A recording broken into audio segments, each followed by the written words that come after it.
Hello, everyone, and welcome to Conversations in Horror, the podcast. I'm your host, Kevin L. Powers. I'm also the owner operator of Something Wicked Entertainment and Events, and I want to welcome you to our program today, in which we discuss an individual horror film from many different genres or subgenres and decades on our program. And what we do is me and the special guest will kind of dissect that film or critique, analyze, or just generally have a good conversation about that film. And we hope that you are entertained by what we say. That being said, happy Friday the 13th, everybody, because what better way to, celebrate one of our favorite holidays as often as it shows up in the year by reviewing and looking at and, enjoying another Friday the 13th film in the long-running franchise. We are now on Friday the 13th part 7, what's this one called? The New Blood? A new blood. The new blood. The The New new blood. Blood. It was actually originally called Birthday Bash when they were shooting it. So. I But think nobody that's like, knew what they were working on. yeah. It's like a Blue Harvest thing. Yeah, yeah. So everyone, my special guests for today, who have all chimed in already, is Mr. Dave Watkins and Mr. John Conkle, we have been discussing these franchise films for the Friday 13th franchise for a while now. So it's gonna be fun to have this conversation with them today, especially on one of the more I don't know how to put this film, but we're gonna have. I was gonna say one of the more infamous and one of the more enjoyable films, but I don't actually know because I don't hear a lot of people talk about this one as much as they do some of the other entries in this franchise. So I do want to ask you two, what was your first kind of impression upon seeing this film, and did you see it at the theater or when did you first see it? We'll start with you, Conkle, today. All right. All right. So, as we discussed in previous episodes, from the moment I saw the Friday the 13th Part 3D trailer on TV in 1982, I was like, I've got to get me some of these Friday the 13th movies in my body. All right. I need these in my head. Let's emphasize in my head, All right. I need these in my brain as soon as possible. All right. And so yeah, it started a lifelong thing. I had seen part 6 and 5 and 4 and 3 and 2, and I loved these movies. I would watch them on repeat every weekend at Cool Dad's house. And lo and behold, here we go. I see you see it on television, you probably see the ad on television. And I was so excited. And basically, in the trailer, in the TV spot, they have the shot of Jason pulling the starter cord on that rotor saw. And you're just like, this is going to be the best movie ever made. This is going to be the best movie ever made. Jason, rotor saw, I can't wait. I was so excited. And then there was just these build up to finally getting it. I've got the spoiler. I've got the ad clip from the newspaper. I'll bring it out here in a minute. I got it right over there. I just gotta get up and grab it. Cut it out. Just like I pinned it on my wall and everything, and was just so excited about it. And then comes the glorious day of going to go see it at the Lakewood Twin out on Stewart Avenue in Atlanta, and took the bus because Dad didn't drive, and we get there, and we get in, and Dad and my stepmom, we go in and we sit down, and I'm so excited. And this was the theater that had holes in the ceiling. If it rained, it would be raining in the movie theater. And it starts and it goes, and it's one of those moments in life where you realize that, life doesn't always, work out. Yeah, it's kind of. What did you think when you saw the Phantom Menace in the theater? It's a Phantom Menace. Yeah, it's kind of like a yeah, precursor to the Phantom Menace. Yeah, I thought yeah, maybe you yeah, were going there with that because when I saw the yeah, Phantom Menace, it yeah, was like that. I have a better yeah, appreciation for it now, but I was like stoked for that film, and it was Yeah. like, Oh, what yeah. is We this? all, everybody our age, Dave, was, and yeah. But that's a whole nother Yeah. story of the generational trauma that is the Phantom Menace. But yeah, this was one of those moments where you go like, wait a minute, something's not adding up. What I walked away going like, I felt like this was like when I even got out, I was going like, I compared to like the first half to maybe part four quality. That's changed. All right. The first half of the movie is kind of like the TV movie version of part four. It looks kind of like a TV production, and then you got the last half, which is like, all the practical effects and them actually putting the movie into gear, but you kind of have to get through that first part. So I thought it was two things. I liked the ending, and I liked I thought it was a mid Friday 13th at the beginning, but even as a kid, I was just like, that ending is pretty cool. But at the end, you're just so disappointed that they gutted the scene. I mean, pun intended, they gutted the scene with the rotor saw. Because the rotor saw, I wasn't buying the ticket, or, I wasn't going to see Psychic Girl. I thought that was a kind of fun thing. I was going for rotor saw. And when they cut the scene with the rotor saw, I was going like, I don't even know why does this movie exist if you're going to get this this effects guy to come in and like do like a Jason movie, which is known for his creative kills, and then you cut the heart out of the movie. So that was a big moment for me, going like, you know what, John, you're going to just have to make your own happiness in life, because you can't depend on Friday the 13th to deliver every time. Quick side note on that too. I mean, obviously, like this one's of all the Friday the 13th, this one's the one that was censored the most. But Yeah. the director, John Paul Beekler, is really famous for being a special effects artist. Right. So he did like Nightmare 4, Halloween 4, Ghoulies 3. Oh, He actually directed Ghoulies 3 in college, which I watched for the first time recently, and it was glorious. But Oh, I've never seen that one. It's awesome. Yeah. I like it's bad. part It's 2. really, really bad, but it's awesome. I think Ghoulies 3 is the best Ghoulies film, though. Oh, Jesus. Yeah. Where they go to college, kind of like the Mummy one, where he goes to college. Yeah. Yeah. Now, Ghoulies going to college. It's a good one, though. It's Nice. He actually knew with that film. He knew what he was doing. He made it Right. completely silly, and it's entertaining. And he also did the original Troll film. Yes. And that awesome song from the original Troll film that, we won't get into. But I think that as far as like my first time seeing this movie, it was now I've seen a lot of the other ones, and I don't think I've ever seen any of them. Like I've seen them all on television edited, and this is the first time I'd rented one, and it was pretty new to to VHS. It was like a new VHS, and it was like the first time I'd actually rented one of the Friday the 13th and was going to watch it unedited. And of course, this one is edited pretty bad. You know? And I was just like, damn, this shit looks better on regular television when I was watching part 4 or whatever it is.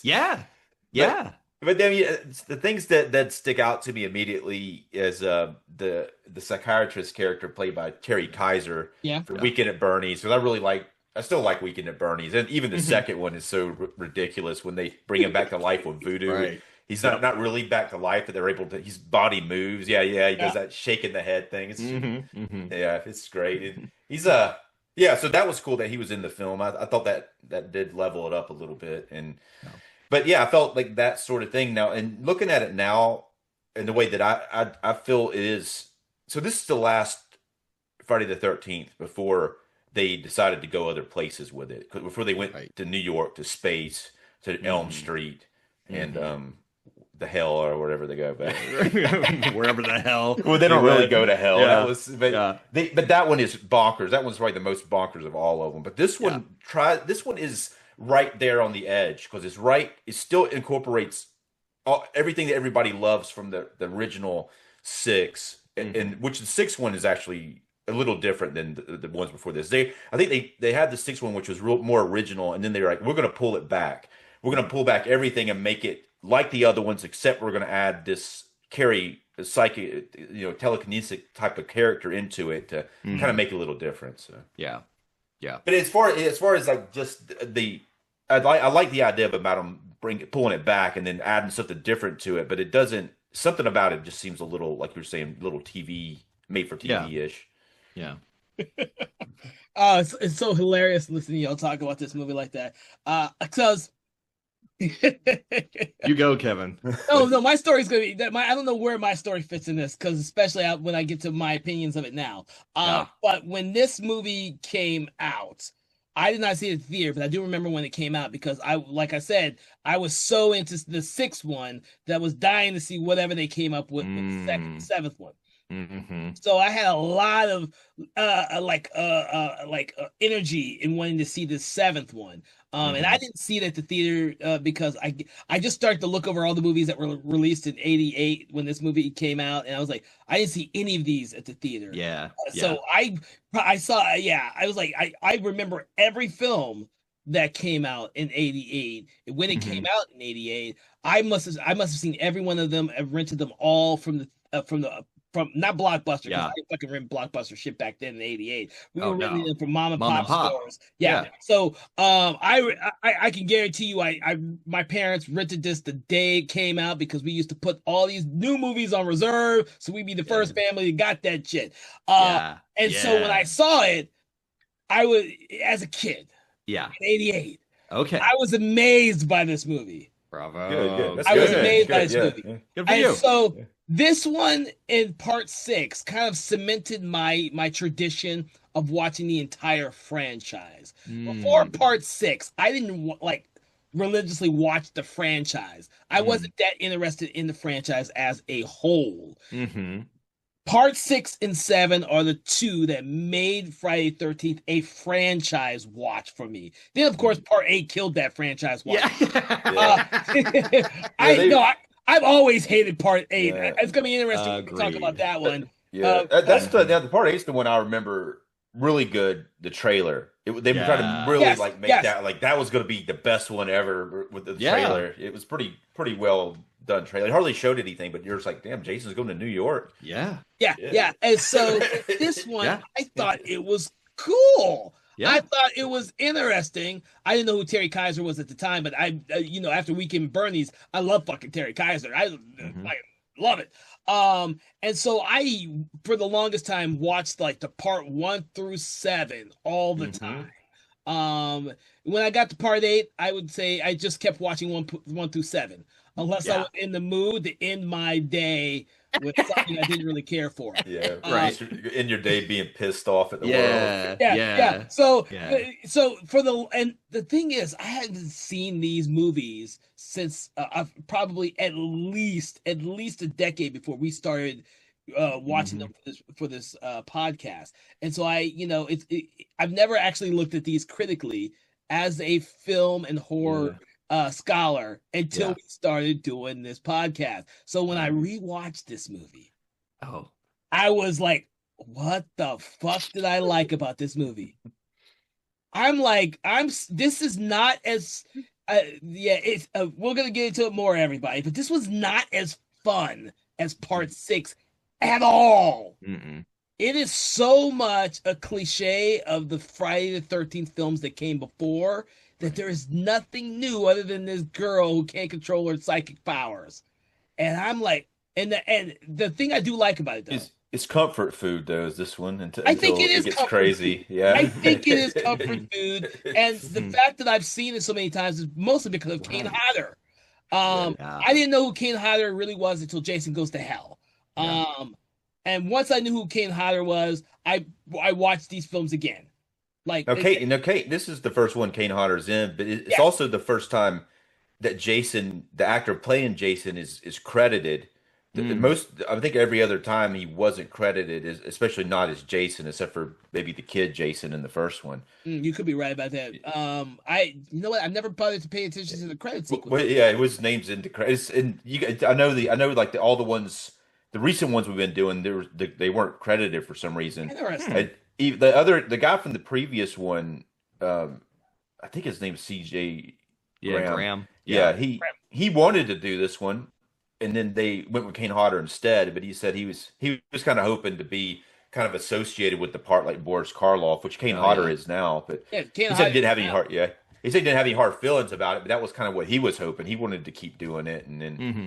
oh yeah, the one I really like the one in part what was it? No, it was part six that was kind of the yeah, that was the faster Domination. moving Jason. I like that though. Yes, That no, was I liked him. When we rewatched it, I yeah. was like, dude, this Hmm. movie still fucking holds up. I like the person who played Jason. He Hmm. has a swagger, a walk that's completely different than any other person who is Jason. Just like Kane Hodder has a different walk Yeah, than he does. the reason Kane Hodder was Jason is because of the director who had worked with him before, and Oh, right. because he worked with him in the movie Prison, which is pretty good. That's right. That's right. Yeah, I forgot Kane Hodder. Yeah, That it's is a good yeah, movie. and so he was yeah. like he really enjoyed working with him, and he thought he'd knock it out of the park. So Well, yeah, because some of the moves that Kane Hodder does in this movie are simply the way he like carries the shoulders from Yeah. the camera angles from behind is like motherfucker. I'm Yeah. no. Dude, I love Kane Hodder, dude. Hmm. And that's one of the reasons why I've seen these. You know, when I was let's say 20s, in my 20s, I probably went back and reevaluated all these after Jason Goes to Hell. I used to watch him again after that. I took a long break. That part eight Yeah. soured me for a Yeah. long time. yeah, Yeah. Yeah. It did. Yeah. It, Yeah. it soured me. And then I part agree. eight, I was like, Jason Goes to Hell. It's the hidden with Jason. I'm okay with that. It's Yeah. fun. Yeah. yeah, Yeah. They You literally did- yeah. blow him to bits at the beginning of the movie. I'm like, that's Yeah. okay. It's Yeah. fun. yeah. Yeah, He's hardly in Jason Goes to Hell. Like the Jason yeah. character As, is as Kane, Jason Kane Hodder. Yeah, Yeah, Kane Hodder is hardly Jason. He's maybe in it like 10 minutes or something. yeah. Maybe. But the look with the progressions following this film, Hmm. I really like the look of Jason Hmm. in these films. I like the fact that when he gets out of that water, when he's Hmm. resurrected, you see his spine. Oh, dude, the practical Yeah. makeup effects for Jason in this movie are freaking spot on, great. Yeah. Oh yeah, yeah. It's I mean, like it's weird the way it looks all skeleton like from the back. You see his spine and all that. It looks cool. Yeah. Well, I do have lots of questions to ask you guys for this one, Okay. because when you said this was a throwback to the original Friday 13th, you are not lying. Not lying at all. And that's But one yeah, of the reasons why I don't think this one holds up nearly as well as part six. Mm. Yeah, but this It's not cohesive. Like part six not cohesive. kind of shoots off at the beginning and it kind of follows a trajectory. This does feel like a mishmash. You know, a Yeah. rehash. And then they're like, oh, we had a new idea and we'll put that in the last 20 minutes. But first part is Yeah. kind of a rehash, you know? Yeah, and this one It's- starts off with a rehash of all the other films. yeah. So- Yeah. There's a recap, which is actually Yeah, thank you. that's a part that kind of brings you to it a little bit, and it has the actor that played Crazy Ralph from the first two films, Yeah. Walter Gorney. He does the voice of the narration. Yeah, that's cool. That's Yeah. a good Easter egg for the fans, you know. Yeah. It's And it's a then- good yeah. it's a good recap. I like Yeah. it. No, yeah, it really pulls you into it, and it. Now, Jason being in the lake, like we talked about before, he's in the lake. And there's no way you wouldn't be able to see him in the lake. Yeah. But, Yeah. Yeah. so it's like, and on top of that, I don't know. I'm almost thinking like maybe I'm almost wanting to think some other way why people don't see him. Like maybe he's supernatural in some way and can vanish. Not gonna work, huh? Nope. Part of that is No. why I have so many questions for this film, because obviously in part six, he was only deep enough and he could still grab onto someone's foot. So Well, it seems like when he got hit with that motor, that's apparently Jason poison when they hit him in the face with a boat motor. Yeah. Right. That like incapacitated him until the carrier girl brings him back by mistake. Yeah. Well, time out. So here's the thing. What I got from rewatching these movies on this thing, and also it's nice projecting them on a good copy, not watching them taped off cable. You know, on super fast speed. You know, yeah. What I got was. Okay, Jason at the end of part six, the motor, it shows him kind of clanking around in here, but at a certain point, there's like a melon thing where they're kind of they're kind of implying that, you know, he got his brains scrambled or something, you know. There's a bunch of blood comes out of Yeah. yeah. So, you know, in this one, so yeah, you kind of can see like kind of it would be like part four's death, you know, but with like a rotor saw up in there, you know, and stuff. So I can see how that would take him down much more than the chain, you know, whatever, you know, and though I know it's a cult and blah blah blah, but now in this one here, you know, I can see how he's still down there. All right, but in this one here, his damage is just he's just got some cheap damage, you know. But he's go ahead, Gabe. Yeah, no, I was gonna say it takes place during two different time periods because the first part he doesn't wake up at the first part, but you see him in the lake, and then the second part she accidentally brings him back, but it's. It is something where I think maybe he is incapacitated or maybe dead until she somehow does it with her power. That's he was dead. Yeah, he is dead. Yeah, absolutely. This brain scrambled. It worked out for him, and maybe the chain because he's in the lake it brought him back. I mean he's dead. He's dead. But the thing is, he was dead before. Like in part 6, they bring him back with the lightning, and he wouldn't have a brain at that point anyway. It would have dissolved. Yeah, and that's true. But I think obviously this is all fiction, but even though you don't see this, I think he heals. The longer he's back to life, I think you start to see him looking a little more fleshy by the end of part 6 than at the beginning of it. Yeah, that might be true. That might be true. Well, it is true, as in how they kind of cement Jason's worlds with parts when Jason goes to hell. So you can say that we just don't understand it till we see Jason goes to hell.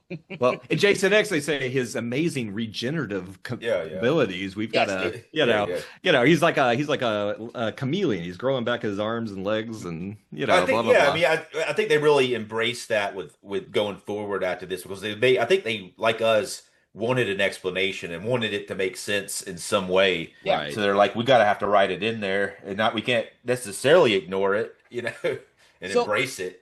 So I want to bring up some observations in this film that I had. The first one is the fact that, and I know why. I'm pretty sure I know why they did this, but obviously, since we don't really know when this film takes place, other than it takes place after part 6.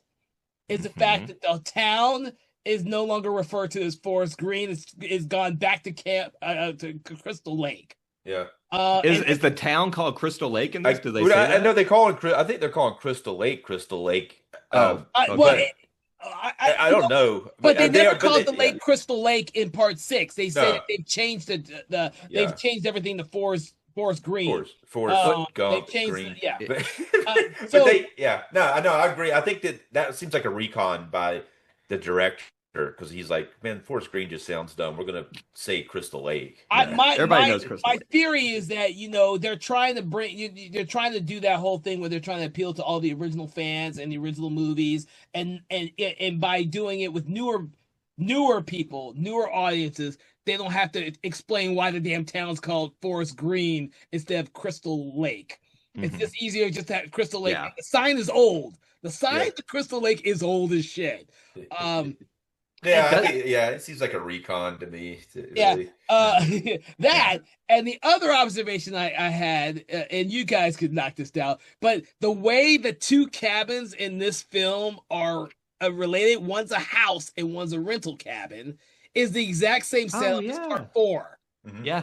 I kept thinking, if these are the same fucking cabins that are supposed to be in part 4, because the layout and everything is pretty much the exact same. After Tommy Jarvis's family were killed at the cabin, they sold it off to Tina's family, and because Tina's family, it is a house to them. They live there. That's why all their stuff is there. But the other house the other cabin is a rental property, like it was in part 4. Yeah, which is something I never noticed. I know it is a. I don't know. I don't think they're the same locations, but it is a very similar setup. And there's a dock too. Of course, that would mean that the dock in part 4, actually there isn't a dock in part 4. They go off to go to the lake in part 4. Yeah. So that Now, would be here's the only big- problem. Here's the problem, guys, with that theory. Here's the problem. It's the same setup, rental in a house, but it's not the same thing because that's the unless there's some kind of tide that scooched Jason around and underneath the water and put him on the other side of the thing. That is the setting of Camp Crystal Lake, right? So they would have had to say like, look, this camp thing just isn't working. We're just going to bulldoze it and make some rental properties and stuff like that. And then years and years later, Tina goes in and sits there. You know, unless that happened back in part 4. I mean, I don't think that happened. So after I That started didn't. reading people's when part 7 and part 8 came out, and people were reading into how logic these films are and how they break logic, I always just start to assume that the actual camp, Forest Green, was on the other side of the lake, which is why it makes Jason in the middle of that lake. That's how that's how I justified my thinking. Okay. Because it is a lake. Until you get to part 8, that is. And as we said, it connects to the the So, ocean. I mean, and that could be, because of the dock, because the dock does throw off my theory a little bit, because there's no dock in part 4. Part 4 took place a long time before this. They could have added a dock, Oh, yeah, you're right about that. You could have done that too. Could And have then added a got dock. destroyed. Or this could be a situation like the Curse of the Mummy, where they just swamp to New Orleans. Swamp is a swamp. They're Yeah. all connected. If we weren't having this conversation, I wouldn't be trying to justify the logic holes in this movie. But I was thinking about the Mummy more, and the Mummy is kind of a slasher film. It's probably one of the first slasher films, because if you think about it, you bring him back and he just starts killing people. If you're in his way, or he'll go after certain people. I mean, I guess but it is kind of like slasher. He's kind of like bringing Jason back like that, like they do. Yeah. Well, Jason Part 6 is very Universal Monster-like. We talked about that being Frankenstein-like and kind of robotic, kind of Terminator-like, kind of soulless, killing, efficient machine. We wanted to talk about Hodder again real quick.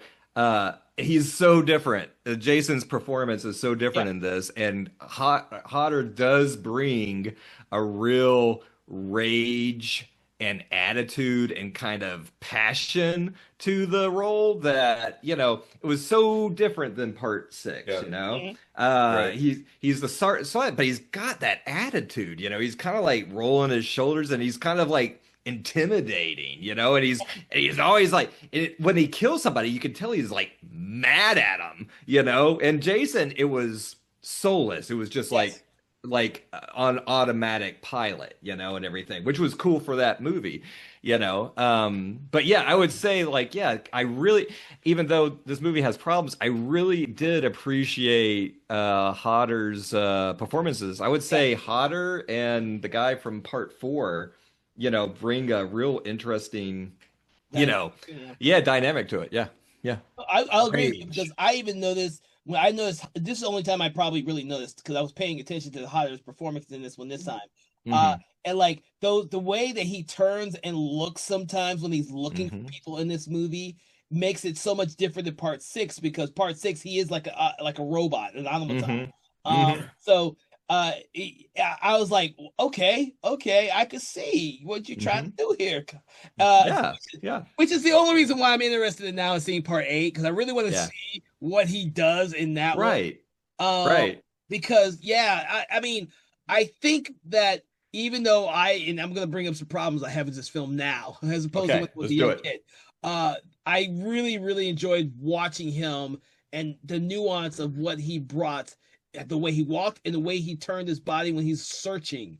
Like the other Jason doesn't ever seem like he's searching. It seems like he's searching in this one.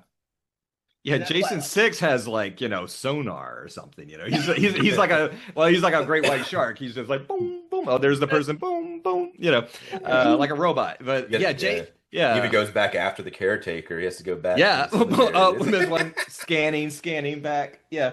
Yeah, Hodder does have a real physicality and a rage about him. I kind of like he's like kind of I like this idea though, guys, which y'all said in a minute that Dave is like he's regenerating over these movies. I don't think they thought of this all right in the movie, but part 6 he is basically a desiccated Yeah. zombie, but by the end at least he has, something. But in that movie he's basically like the mummy, and then in part this one, he's got more muscularity. He's Yeah. a little bit getting some ligaments. I mean, you see his bones and everything. But He's probably been working out under the water. Hey, He's been you down can there tell for he's years. been doing like aerobics or something down there or His something. calisthenics. Yeah, he's been lifting that rock he's been tied to. Yeah. And then in part 8, he's basically got flesh again. I mean, it's all gross and gray and stuff. He's flesh. And then in part Jason goes to hell. I mean, he's just basically all flesh. He's just like a big Stay Puft Marshmallow Man of flesh. It's like too much. Yeah. Yeah. It's a cool looking design, but Yeah. again, he's only on screen like very briefly. Yeah. Oh, Jesus. All right. Oh, sorry for the rant there. No, it's okay because I don't even know where we should go next. Well, let's just talk about the first scene that takes place when the main character is a little girl and her dad, and then they're smacking the mom up. Yeah. Yeah. And it's all done. You don't see it. It's all like yelling. Yeah, it's from the perspective of the young Tina. So she hears, or she's overhearing the fight between her father and her mother. By the way, Tina, this is the third time they've used that name in these Friday the 13th films. Is that The third one? It's the first time was in the final chapter. She was one of the two twins, and then there's a character named Tina in the fifth one. And here you go. I think this is the last time they use Tina because they this time they make her the main character. So at that point, it's probably more obvious to them that they probably shouldn't reuse the name. But for some reason they really like that name. I don't know. Are there other Tinas in other movies? I'm sorry. Yeah. In the final chapter, the fourth one of the two twins is The twins, is yeah. Tina. The one that's got more prominent in the film, Yeah. and then there's another Tina in part 5 too. Oh, right. Okay, got it. Okay. But anyway, yeah, I just thought it was funny because I keep hearing Tina, but they don't do it again after this. So this is the last time. But she, the dad like hears her running. I mean, this is really kind of contrived. The because the dad's in there drunk, hitting the mom, and the mom, as you can see later, she's pretty annoying, but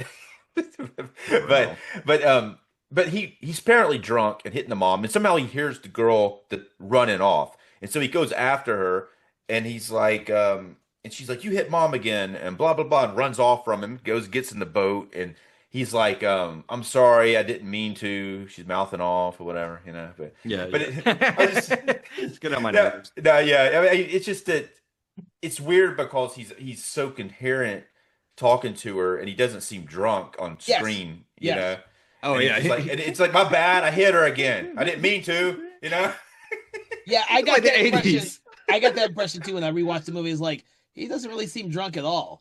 So Yeah. No. He's stone cold sober. He's just Yeah. an asshole. well, the thing is, it's part of the plot that he's supposed to Right. be that way. And when I rewatched the film, I found that there are a lot of issues with this movie for me because it all seems plot driven and not so much logically driven. And so we have a lot of contrivances that are plot driven. But- And that's yeah.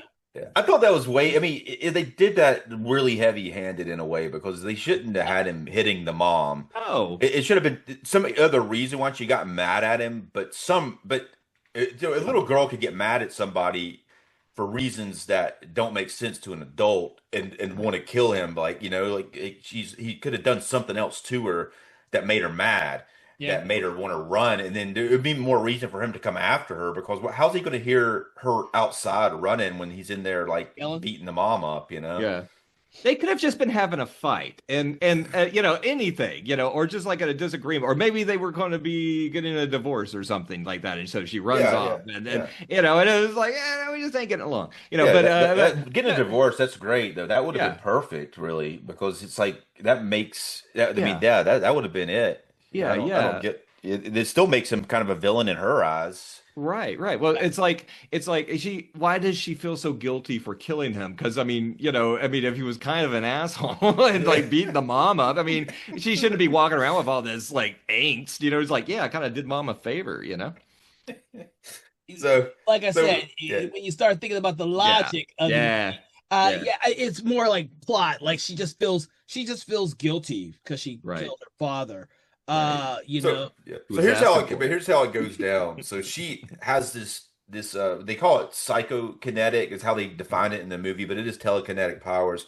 But he's on the dock and she starts screaming that she hates him, and then she has this freak out using her powers, and it breaks the dock, and he falls into the water, and a bunch of debris lands on him, and he drowns, and that's kind of how that goes down. Right. Yeah. It's a little weird and sad that they just never bothered to go down there and grab his body afterwards. Well, that's another. I don't think that the body's been down there the whole time. I really think that there are things that are being manifest by this character, this Tina character, like the dad, and maybe even Jason. Yeah. But that's why, like, that's the only. I mean, definitely the dad. I don't think the dad. No, there's no way. Okay, here's the thing, guys. Here's the thing. If you think about it logically, I was like, oh no, the dad's in there. But in the movie, we're supposed to just, unless it's a completely supernatural entity at the end, and when you do see him at the end, he's not really, well, he's got a little bit of Elmer's glue on him, but that's about it, you know. But it's like, there's a reason for that. We'll fast forward around there, but but okay, so he goes into the water. Everybody just says like, oh well, he's gone. You know, he's got wood on top of him. So, yeah. You know, went out to the ocean. We'll never see him again. Well, I know exactly. He's been washed out to New York. You know, and everything. But because, you know, I mean, surely, because if they just spent 5 seconds, they would have found him, and they're like, oh, look, there's Jason from, like, you know, that's what I was about to say too. I mean, well, holy moly, jackpot, you know. Well, it's also hilarious because you bring up another problem for me in the film is that when Tina discovers everything about Jason, the thing says that, oh, we couldn't find his body. I was like, well, you didn't go out to the spot where Tommy Jarvis said he dropped them? Right. There was a lot of witnesses. There was like 700 children saw it exactly where it was. But listen, I mean, all right. So I think there is something to this disappearing and reappearing. Because if you think about just the very first time you see Jason in the first movie as a kid coming out of the lake, he manifests in the lake. He's obviously not always in the lake. He just manifests as a. It may even been a dream there, but he comes out of the lake and grabs him. So I don't know. That's we're thinking too hard about it. Remember the first film, there was never supposed to be a Jason, anyways. That was something that happened with the second movie. I mean, there's a lot. I think after watching the sixth film, Jason Lives, which tried his damnedest to make everything make sense logically, this film for me is a huge step back. I like the concept of having a psychokinesis character in there because you've already had 4 previous movies in which it was a regular killer killing people, and then of course part 6 you have the zombie Jason. What do you do after that? You know, you have to come up with something else, which is why they take him to Manhattan part 8, or they try to anyways. Well, you know, but the thing is, like you say, like John was watching.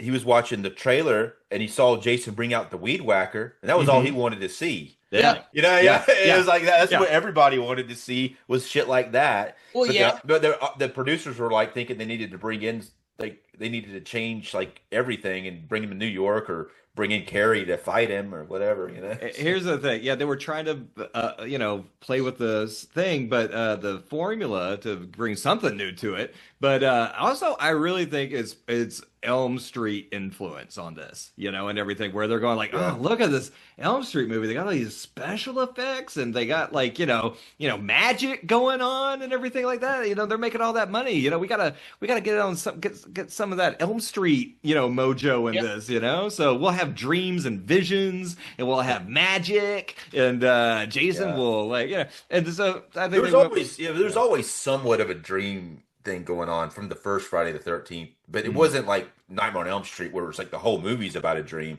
No. But yeah, the end of the first two films end with dream Oh, sequences. right. But That's true. That's true. yeah, but at the same time, it wasn't like the whole movie. Yeah. I'm just saying they always had a emphasis on special like makeup effects, like Yep. blood spurting and arrows and stuff like that, but not this kind of like mechanical razzle dazzle of electricity and houses falling in on itself and I mean this is like very mechanical effect Yeah. driven. Oh no, no. This film definitely has a much like the practical effects were much more elaborate in this film, most definitely. Mhm. You have because one, you have to see an invisible force doing a lot of stuff in this. Right. And then of course this is much more elaborate when you have Jason at the very end getting strung up, strung up before falling through a freaking floor Yeah. that I magically gotta tell you Froze out and- that last 15 minutes of this is really outstanding, though. Yeah, Yeah. and it is compared to the previous 45 minutes where essentially it's a recap of other Friday 13th films. I also the fact that this movie spends way too much time in the woods. I did not realize that. Actually, I did a review on this on my channel, I think a couple years back, and I made that note. I was just like, it's like they keep finding the same bodies in the woods. There's people just hanging out in the woods at some points, and it's like, what are they doing? I'm like- That does happen a lot, and there's always just people like kind of like behind a tree, like going like, hey, I'm over here, go, what are you doing over there? I mean, she says that at one point. The part I saw, I was like, what are you doing out here? And he's like, the mom's behind a tree and Jason's behind a tree looking over. Everybody, this movie, the logic is why are you outside when it's warm inside? Yeah. Yeah. I don't think I ever took into consideration how much this movie is actually outside in the woods. Like they had two locations in the woods, and they decided to use the woods the most. But I don't know if it's really the most. It might seem like that, but a lot happens in the house. They tear that one house completely up at the end. But the house the rental house with all the kids in it, I think is the most boring house that they've had. The way it's filmed and everything else, for the most part, is the most boring of all of them. And it's like the characters are like almost like very part four ish, like they almost like they're trying to be like the characters from part four, kind They of. are, but they're not as interesting. Yeah. That's the other thing I Right. want to say about this. I kept getting fucking confused about the names for these characters because they're not differentiated in this movie. Yeah. They are so like they don't have a personality. Part 4, as we discussed in that episode, that one did a really good job with the characters, in my opinion. They have real organic, They felt interesting. organic in Part 4. They felt organic. Yeah, and this I don't- is very yeah. like a sticker. Like their Yes. character is a name tag, basically, Yes. with like nerd or slut or bitch. Well, yeah, Yes. I almost think it's worse than that though, because I think that it's they're copying. They're trying to be like Part 4 Yeah. because they have like the science fiction writer guy who's kind of like Crispin Glover's Yeah. character, Yeah. but it's almost like they're ripping off that vibe, and it just the guy's like it doesn't work in this one. The guy's like, why is this guy hanging out with these people? Why would they Mhm. like be like this fucking weird dude's in there talking about a science fiction book that he's writing and asking people their opinions of the plot lines? And, Yeah. He Yeah. seems a little bit How- off. Why Like, does he friends with them? Yeah. You know? Well, Yeah. You're supposed to get the impression that these are all friends of Michael, whose birthday Uh. party is supposed to be there. But and you have that one conversation where Nick says, "I don't know any of these people. These are friends of my cousin." All and right, so- that makes sense. So it makes sense that he doesn't want to hang around them. It's like those are Right. younger people he just doesn't connect with, so he doesn't want to be around them that much. But there's a lot of them there for that party. Yeah. Right. Would they let that? What it's weird because the way that this movie is, it's not all in one night. I think it takes place over several days, and most of them leave after the first night because Yeah. there's a lot more in there at first. Like they're just there to. I mean, they're there to like hang out and drink for the weekend and have a birthday party for a guy who never shows up because he gets killed before he gets there. I think I do think with this film they only do two people who aren't really related to the people at the cabin, and that's the two who are out there in the tent. Don't ask me what their names are. I've completely forgotten what their names are. I know I have it written down somewhere, but they're only in for like 5 minutes, and then they're not there anymore. But that's a scene. They are. Yeah, I got their names. Every Friday 13th film. Yeah, the randos. I do love. This is one of my favorite deaths in Friday 13th film. Is the fact that he literally slits open the tent, drags the girl as she's still in the sleeping bag, and just pounds her against a tree, and she dies. Yeah. Yeah, it's a fan favorite. I mean, that's what I'm saying. This movie does have glimpses that you think when you think of Friday the 13th movies, you think of certain maybe moments, and that bag scene was real popular, and they recreated it for Jason X. I love it. Did you see? There actually on the disc? There's a bunch of extended death scenes from this film. Did you see the sleeping bag part? I have not seen any of them for this film. I don't have a Blu-ray copy of this film. All right, for that, so. That was a little over the top, I think, because when he takes her and he slings her into this tree, and I think he hits her like 4 or 5 times to the tree, so it's not like just once. One time. And they, I mean, I think 2 or 3 would have been good, but because one time he hits her against the tree and a bunch of blood comes out of the sleeping bag, it's pretty gnarly. But it's a cutscene. Yeah, that's what I'm saying. Yeah. So what happened? Yeah, but there's a lot of them. They have very low resolution. They don't have them in. They're like SD quality, like work print versions of the death scenes. But they I'm telling you, this thing was cut. Like the death scenes would have been pretty brutal had they stayed in there. Yeah, agreed. Almost every one of them was cut fairly significantly. Well, we did say that this movie was a lot of the death scenes were cut significantly in this film. So and that's kind of what gives you that made for TV feel, I think, because you're watching it. And it just looks like something out of like Lifetime or something. Yeah. And it's it's set because you don't get the proper amount of kill stuff going on. Yeah. And sometimes it's just they cut out just a little bit, and that's enough to make it not work. Well, the thing about this film is there are a lot of people that Jason kills when he starts killing them. There are a lot of people that get killed, but you don't get any time with any of them really, and so you just don't care. Right. He kills 16, 15 people, I think. Geez. And then 15 people, and then the dad's the 16th one that Tina kills. So, I mean, I had forgotten how many people got killed in this movie till I was rewatching it. I was like, there are a lot of people get killed, and I don't give a shit about any of them. No. You kind of like only went really when the bitchy girl dies, do you feel something? Because I wanted her to live, man. I liked her performance actually. But I wanted to see that axe go in her head, and they cut away most of all of that. Now, that is in the cut scene though, and it is a very nice impact and everything where they use the actual actress, and that was it's still awesome when they throw her all the way across the room and she busts the lamp and goes behind the TV. Stunts. It's a stunt spectacular. Which I'm not familiar. I don't know. Did Kane Hodder do the stunts for this? Was he the main stunt coordinator for this film? Do you know?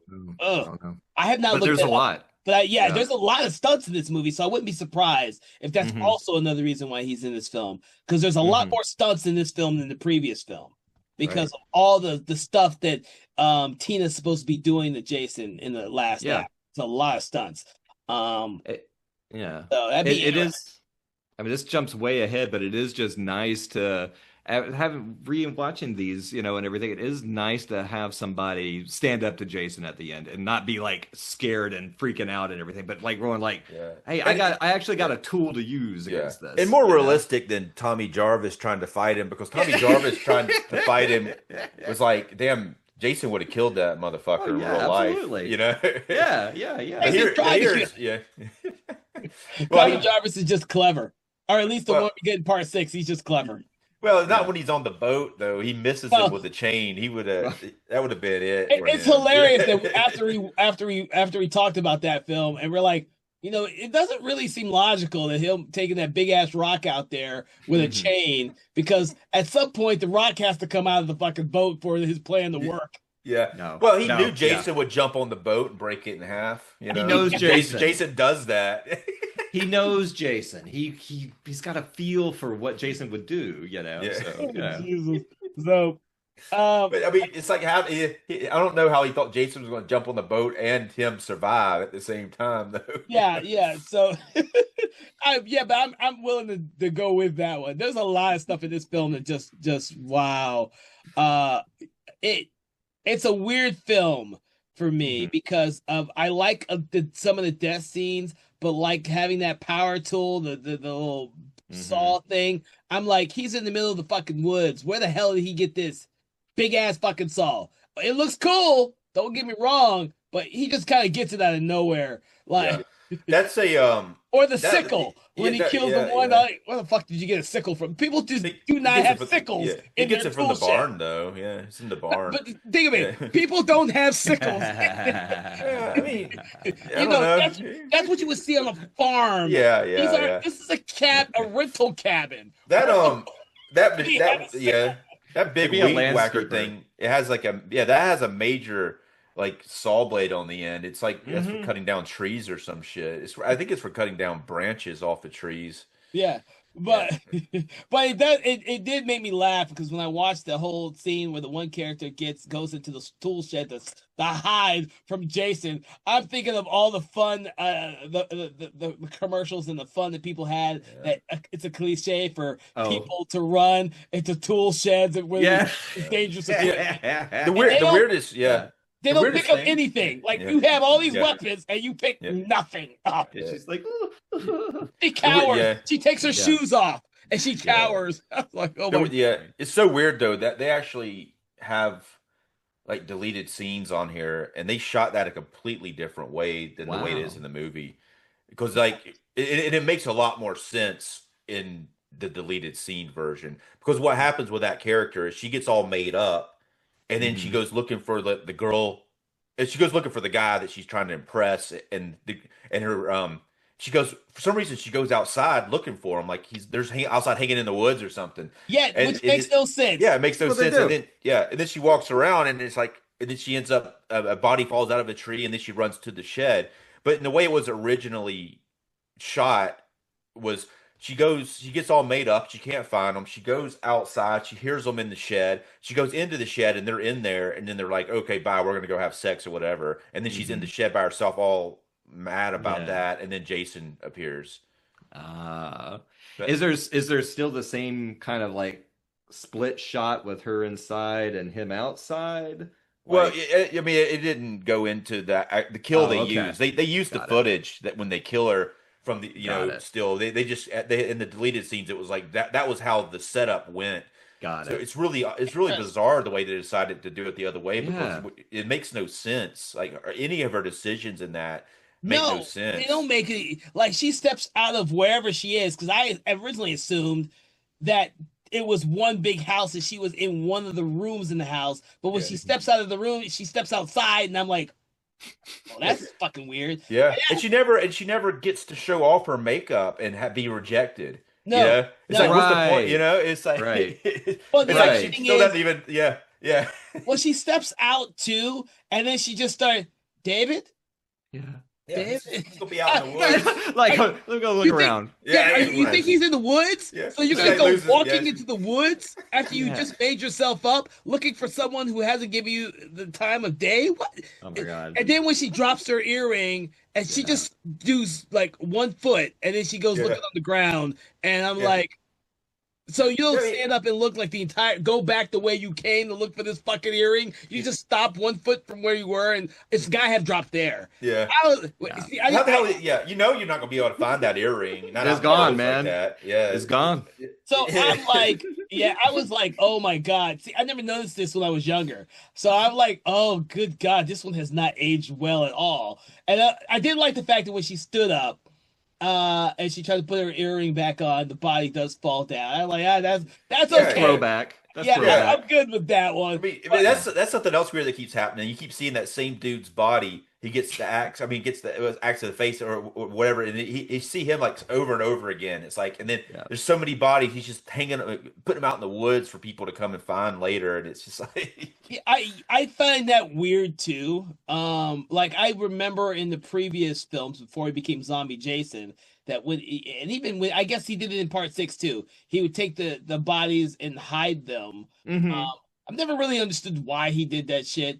well, But you got to hide the bodies so you can't. Nobody knows that you're killing people, so you can keep killing people. Otherwise, when they start seeing the bodies, they panic and try to leave. You yeah, know? that would be pre-Zombie Jason. I could buy that for, but Zombie Jason is like, I'm dead. Fuck you. And Yeah. I just kill everybody and leave the bodies wherever the fuck I kill them. But I think that's one of those aspects of this franchise where it becomes like a trope that at the end the characters have to see the bodies. Like come It's across. it's always one of my favorite parts is when they just like from the first one, and whenever they do it, it's like it's one of the things I look forward to when I watch these Friday the 13th movies. Is just the scene where all the Chamber of Horrors starts happening and everybody's just bodies falling out everywhere. I'm just like, I love that stuff. I mean, I guess Halloween, as we said, Halloween did it first, and this and Friday the 13th just kept cranking it up more and more. So, but yeah. No, you guys are killing me with all the wandering in the woods. I never had thought about how. And I'm going I like, never this thought movie about it either sucks. till I rewatched it. I was like, holy shit, there's a lot. I mean, it's so weird though. It gets, especially in the second half, it's like a lot of it. I mean, Terry Kaiser. He goes to his office. The audience gets to see that he has the spike that he's been hiding from Tina and Tina's mother, and then he's out in the woods. Yeah, and we have to assume, this is what I assumed when I rewatched this, that he's out there because he's pondering everything. What is Tina doing? What is she feeling? What's a spike mean? Blah blah blah. But he's just wandering, in the woods. Everybody's lost. Yeah, it's back it up a little bit. I didn't want to talk about some of this other shit. I do want to talk about that damn spike. I'm just going off of it. Talk about all right. So first off, just like let's talk a little bit. So the mom looks hilarious. She looks like she has a mullet. Yeah. No, she looks like the weird lizard guy in the Masters of the Universe movie. The weird mullet thing and the thing. It looks like she played the same part. I think it's the same actor. Yeah, I wasn't gonna go that far with it, but your hair looks funny. It looks goofy. It does look goofy, and I look at it every time, and I'm like, oh my god, that looks so fucking hilarious. The first time you see her in the car, like she's bringing her daughter to the house, the lake house, and the first time you see her hair, it was like this bouffant looking or this like puffy looking hair, and I was like, man, I hope they fix that in the next scene, and they never do. But no, dude, just across the board. 1988, 1989, that was some hideous years, man. Look at the stuff they're wearing in this movie, all right? It's like belts on belts with belts. I mean, the girl who's like really attractive and everything, who's been in some other horror movies, she's got a belt, like it looks like she's wearing like a weight belt, like a weightlifter's belt. I'm like, but everything is gross and ugly in this movie, like as far as fashion and hair go. I think you have a point there. I didn't think about that till now. I think you have a point. The fashion has dated itself out the ass. Not good. Yeah. It's not like even like 90s where it's like flannel and blue jeans where it just kind of like comes back around and everything. Nobody's bringing back the weight belt, it's bad, and it really like the wardrobe in part 6 looks really good, even though this kind of seam 80s, but they not so good here. But so they get to this location. There's a cabin next door where there's some people hanging out. There's like the love interest guy named Nick, who's like the nice guy, they really try to pin. This is one of those situations too, where some other movie where we talked about this recently, it was Leprechaun 4, where they have these two characters they try to put together and there's no chemistry, and they're really forcing it, and it's like a friggin' Lifetime or Hallmark movie every scene that it happens in, and there's like fights but the weird thing is like the main character Tina has got some psychological problems. She is a mess, and this dude's not seen any of the red flags, and she's telling him about it, and he's like, "Okay, I'm going to kiss you anyway," you know? Yeah. Yeah. I mean, yeah, he seems like a normal guy. He wouldn't be into that kind of chick, and everything. But yeah, maybe he likes a little drama. I don't know. But he seems real. Yeah, he's real normal and everything. But I really like her performance though. Her pathos is pretty damn good, actually. Laura Park Lincoln. Yeah. I've always liked her. I wish she had done more work. Yeah. It's weird that she I mean, she's just really good, and she has a very, very good presence on screen. Mm-hmm. Yeah. She was in House 2 the year before this, Uh-huh. playing like a real, like his kind of really bitchy girlfriend, and she kind of disappears about, I guess, 3/4 of the way into the movie or so. But she's real terrible. I mean, the actress does a good job, but the character is awful in that film. We tore it apart when we talked about it.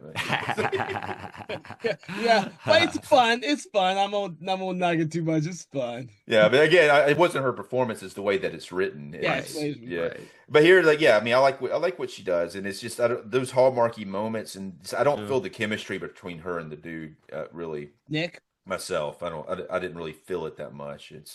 That's because it doesn't really seem like she's as interested in him as he is interested in her, and it doesn't seem like he's like committed to like that forced commitment type thing. Between when they do in movies, so he's just it's kind of like Karate Kid Part 3 with Ralph Macchio's character and the other female character. They're friends, but they're never a love interest in that movie. So their chemistry seems weird because you think they're supposed to be love interests. And I see that here. Like they're supposed to be like some type of chemistry, but there really isn't. But you watch it because it's plot driven and he is. I mean, it doesn't matter that much because this is a Friday the 13th movie. I just think that kind of. There's a lot more scenes too on the deleted scenes about that too. It makes it even worse because there's like them walking around the woods and they're having these like conversations and they're kind of like fake conflict happen in the conversations. Because, I mean, she really is like she is not in a place to have a boyfriend. It's like she's got like a lot of issues she needs to deal with, and it's she's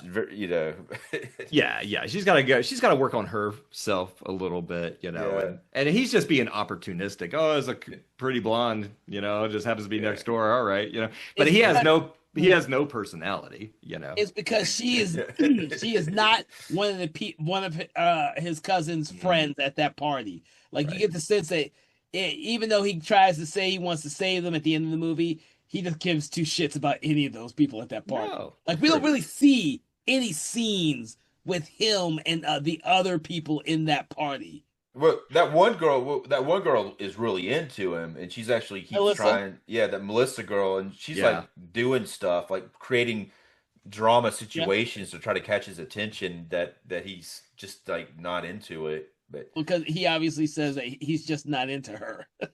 He doesn't even like her, which I did find a little hilarious. So, well, I mean, as you see the way she acts, she is kind of it should be quite a handful. Well, yeah. So I'm going to go with the absolute basket case over here. I mean, you got the girlfriend who's going to be a handful, and you're going to be spending a lot of money, or you're going to go with the girl who's probably going to try to kill you when you're sleeping. So. Sure. Yeah. This is a fire starter here. It's an interesting caricatures for these people in this case. Because that's what they all are, in my opinion. They're just caricatures, and you never get a real sense of any of them. They get jealous of each other, going with that boy or this boy, and they don't really ever seem like real characters to me at all. And there's so many of them, and it's almost like overwhelming. You're introduced to all these characters, and they try to do it in a way that Nick brings Tina into it, which kind of helps a little bit when he brings her into the room and has to introduce her to some people. It does kind of help a little bit with getting in. A character like Melissa really stands out more than any of the other ones and Eddie because he's the sci-fi geek dude. But other than that, well, he stands out, but he just doesn't seem real to me. When I'm watching it. No. Melissa seems real. The way she's acting. Yeah, there's got to be one of those type who thinks that they're better than everyone else there. I mean, Right, they're at yeah. a party, so Mike, and even the Michael character, what few scenes we see him in before he gets dispatched really early on in the movie, No. you know, they don't ever. It just seem like weird characters, but Yeah. Yeah. you Yeah. know, when you do a movie like this in the 80s, and you're trying to, I think like you hit it on the head, Conkle, when you said that you want to see people get killed, and I Yeah. think that was the main the main thing after part 6. How can Jason kill people in interesting ways? Yeah. And we get that in this movie. Otherwise we wouldn't see someone get killed by a fucking sickle. Yeah. Well, We yeah, almost get it. yeah, We yeah. almost get Yeah, it. yeah. I mean, I think that's the problem. Like what we talked about with this movie is we got a lot of kill setups, but they don't deliver like they Mhm. should. Yeah, Right. yeah. Yeah, but back it up a little bit. I want to talk about the Terry Kaiser's character. Yeah. They get to the cabin and he's got like a room set up with this huge freaking video camera for that then. And Yeah. And it's like, I remember seeing this even when I saw it. I was like, "Oh wow, he's got a fucking video camera. Look at that That's shit." cool. You know, Yeah. yeah. He's I like, can "Man, make this a movie is with that." legit." You know, Yeah. Yeah.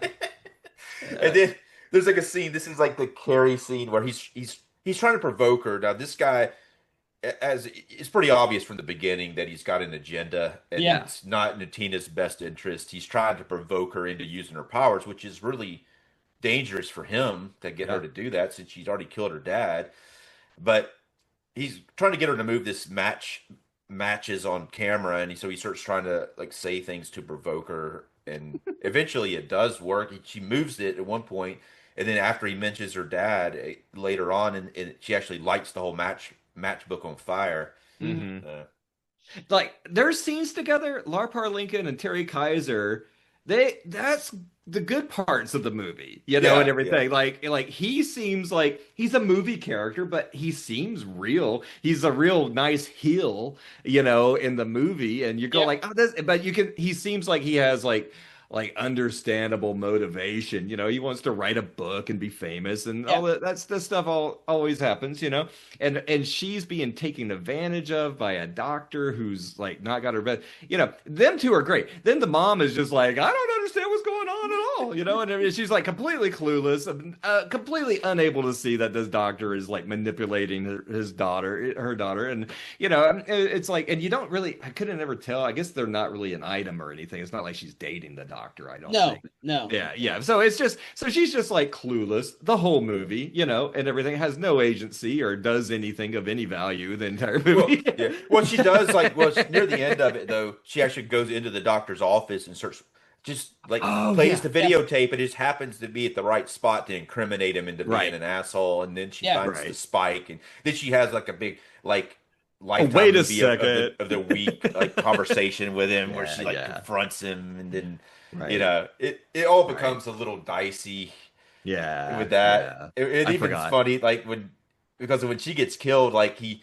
actually uses her as a shield. Oh, it's my favorite thing in any movie when the sniveling bad guy like uses somebody else to, you know, as a sacrifice so they Yeah. can get away. I love it every time, and I like it in this movie too. Yeah. I think it's great. And it's like this one's like really, it was like the oddest thing because she stops and talk. He stopped and she runs up. He grabs her and he starts talking to her, and she's kind of like, "Let me go. We're trying to run Yeah. right now." And he's like, "No, I gotta have another conversation." Then Jason comes up. And he's like, "Oops," you know. It's so awkwardly blocked, and you know, yeah, it's weird. I think a lot of those type of scenes are awkwardly blocked where Jason just kind of appears behind people. Yeah. Or like when the one girl goes skinny dipping and wait for her Mhm. man to show up in there, and Jason just, big ass fucking Jason just pops out of the water. Oh, You yeah. don't see him walk in the water. Like, No. you have to imagine Jason just ducking down underneath the water to come up and pop up next to her to kill her. And No. it's deep water because when Yeah. they show the angle underneath her, it's deep because he drags her under to drown her. I was like, Right. this all seems, Yeah. and they're not that far from shore either. No. No, Yeah. that lake is pathetic. If you really look at it, it looks like a mud puddle. I mean, it's barely a lake. It's barely a lake. I think, It's a drought season, man. It's just yeah, yeah. I Some of that stuff mean, makes me laugh now. yeah, yeah. I think that was the weirdest thing that always seemed weird to me, that Jason would just pop up out like he's trying to hide. And so No. that never gelled with me. And when I rewatched it today, I thought it was, oh, this just seems really bad now. Whoa. No, now, yeah, because Buchler is a good effects guy, and the Uh, effects are great on oh yeah, Jason. The look of Jason is great. All the stuff that they cut out is great, but but yeah, him blocking a scene. And what you're saying there, I just gotta say this now. I know it's at the end and everything, but one of the most egregious parts of the movie is at the very end after the house blows up and they're sitting on the dock and they go like, "Oh my gosh, wow, we really been through the ringer, haven't we?" He's like, "Yeah, we sure have," and everything. And then Jason's hand comes down and grabs the guy. He was just off frame, standing on the dock and everything. I'm going like, so they didn't see Jason walk yeah, down the dock while they're looking in that direction. yeah, Basically they cut to a two shot, and then his hand comes in. I'm going like, yes. okay, we're all right. Come on, guys. Come on. Yeah, It's yeah, yeah. hilarious. I was like, Funny. oh my God, this is. I did. well, I they never really couldn't. noticed it Yeah, before they couldn't now. see Jason because they cut to like a close-up shot, and they weren't able to see anything. He's off frame. Yeah. Everything off frame is invisible in movies. Y'all didn't know Yeah, that? yeah, When yeah. it's off frame, it doesn't exist. Oh Jesus. Yeah. Yeah. Yeah, like I said, there's a lot of this movie. When I rewatched it, there's a lot of things I question now that I never did before. Uh, and like I said, I don't know how often you guys watch this film and how often you've actually noticed these things, if you ever noticed them. The only one I can constantly tell you I really noticed, even when I first saw the movie, is Jason popping out of the fucking lake. That just seemed really freaking weird to me every time I watch this movie. I was like, that's just stupid. Yeah. He pops out a lot. He's always popping out. He's like Yeah. 6'8", and he pops out behind everything. Nobody can see the guy. He's stealth Yeah. mode. Well, the only person who really seems to see Jason is Tina. Like she follows him in the last act. She sees him after, I think he's Right. killed somebody, and she kind of looks after him and watches him disappear into the woods. And I'm like, Oh, right. that's Right. interesting. Okay. So Um, this, Yeah. so but back Dave, when put us back on track. Yeah. Speaking Where of are like we? when coming out of the lake, we talked a little bit about him being resurrected, but Oh, right. how that goes into that is she comes out, she's mad at the doctor because he's intentionally trying to make her mad at him by Yep. Mhm. being a dick or whatever. Yeah. But she like runs outside and now it's night and she's like goes out to the dock. I guess it's probably the first time she's been out there since she was a kid, and she's like has a flashback. She sees the dad die again. And then we're still like, what happened with that scene exactly? And but Right. then she says that she's sorry, Mhm. sorry that she killed her dad, and then that emotion brings Jason back to life, and he comes Yep. up, and Yeah, Which- there was two bodies. She had a 50% Yeah. chance of bringing the right one back, and she blew it. it. But it's okay because she can't really control her powers at this point in the Yeah. movie, and this movie does take place over a couple days, so it's all good. Yeah, come But on. Yeah. luckily, Jason doesn't decide to kill her. He lets her faint, and Yeah. he really screws up because if he killed her, she Oh, wouldn't yeah. have killed him at the end. You Yeah. know, so We would have had the most boring Friday the 13th movie Yeah. ever, Yeah, It yeah. would have just So- been a... So I'm sorry, I'm gonna bring this up on another logic issue I have with this movie. It's really cool the way Jason, after he's resurrected, steps out of that fucking lake and he just stomps on the out of the lake, and it's cool as shit. Our first look at Jason out resurrected and out of the water and shit. But my problem with this movie is he's already at the fucking place where he's killing everybody. Why does it take 2 days for him to make multiple trips around the entire lake to kill people? And Yeah. I'm like, he leaves the house after killing people, then he comes back to the house to kill some more people. Like, We are deep in Kevin, your psychosis Yeah, let's okay. Let's come back up. where Jason is and why Jason is there. But I So- mean, just Well, he knew. Well, here's the thing. Jason knew like the two people that he kills next is the birthday party boy and his girlfriend. So he knows he has to go kill them. Right now, right. He's going like, there's a He's bunch like- of people to kill, but I'm going. But like, those, over here. yeah, the thing is, the first people he kills are the people who are farthest from the Mhm. from the site that he was just resurrected at. Yeah, I don't right. think I'd ever realized that till I rewatched it. I was like, wait. Yeah, maybe he's just Harper- out of it, man. He got out of the lake. He Ugh. doesn't kill Tina. He doesn't Yeah. even see her. I guess I don't know. Well, I mean, let's say it's been like 20 years since like he went into that lake. I mean, he's rusty. He just hasn't quite got his mojo back But yet. he has to take a walk though. He's Yeah, he's he's all got to rustic. stretch up. Yeah, You got to so- limber up and everything. Yeah. so- No.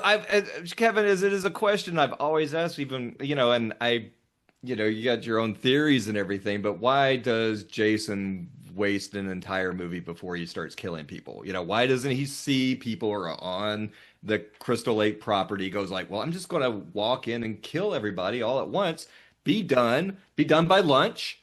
And be out of here. But he he messes around the whole movie. You just never know. So with part 2 and part 3, you get a sense that Jason's in the second one, he's wandering his own woods after having wandered into suburbia to kill the survivor from the first movie. Right. We all Why know is Jason that there? doesn't make any sense. Yeah, man, he's got some kind of like sonar or something, man. He's Yeah. going after. He knows there's a party happening, and if he takes out the birthday guy, they're all going to be puzzled for the next 2 days. Yeah, but Yeah. It's like Saw. He's like Jigsaw. He's going the long game, baby. yeah, but You know, that and makes everything. we see that in part 6, Jason Lives, where Yeah. he's literally walking from where he was resurrected at the graveyard to the camp. That's cool to see that progression. He does that in part 3, but he doesn't make it to Crystal Lake. He makes it to that the cabin that's on Crystal Lake. So he doesn't really make it back to his camp. He just makes it there and gets sidetracked. That makes sense. This one, he is already resurrected at where he needs to kill everybody, but he takes he takes a dark path to side street. That's what everybody in this movie, even Jason, just wanders off into the woods for no reason. I had So, never yeah. noticed that until rewatching it. These people just seem to everybody seems to wander in this movie. They just wander. Yeah. So the first people that get killed, the Michael and Jane character, Yes. they're driving down the road, and there's they walk. No, first off, the car's broken The down. car's broken. Like, yeah, we get that again. And this was actually smoking, so it looks real this time. Practical And then- effects. yeah. And then they're walking down the road, and there's a sign that says Crystal Lake 5 miles. Uh-huh. Mhm. So it's possible that Jason's like starts off 5 miles from where they're at. Maybe I don't know. I No, don't he has to have know. walked 5 miles to get there. Yeah. And then he's walking 5 miles back. Mhm. Yeah, Yeah, but- I see. I didn't notice that either until I watched it this recent time. I was like, oh shit.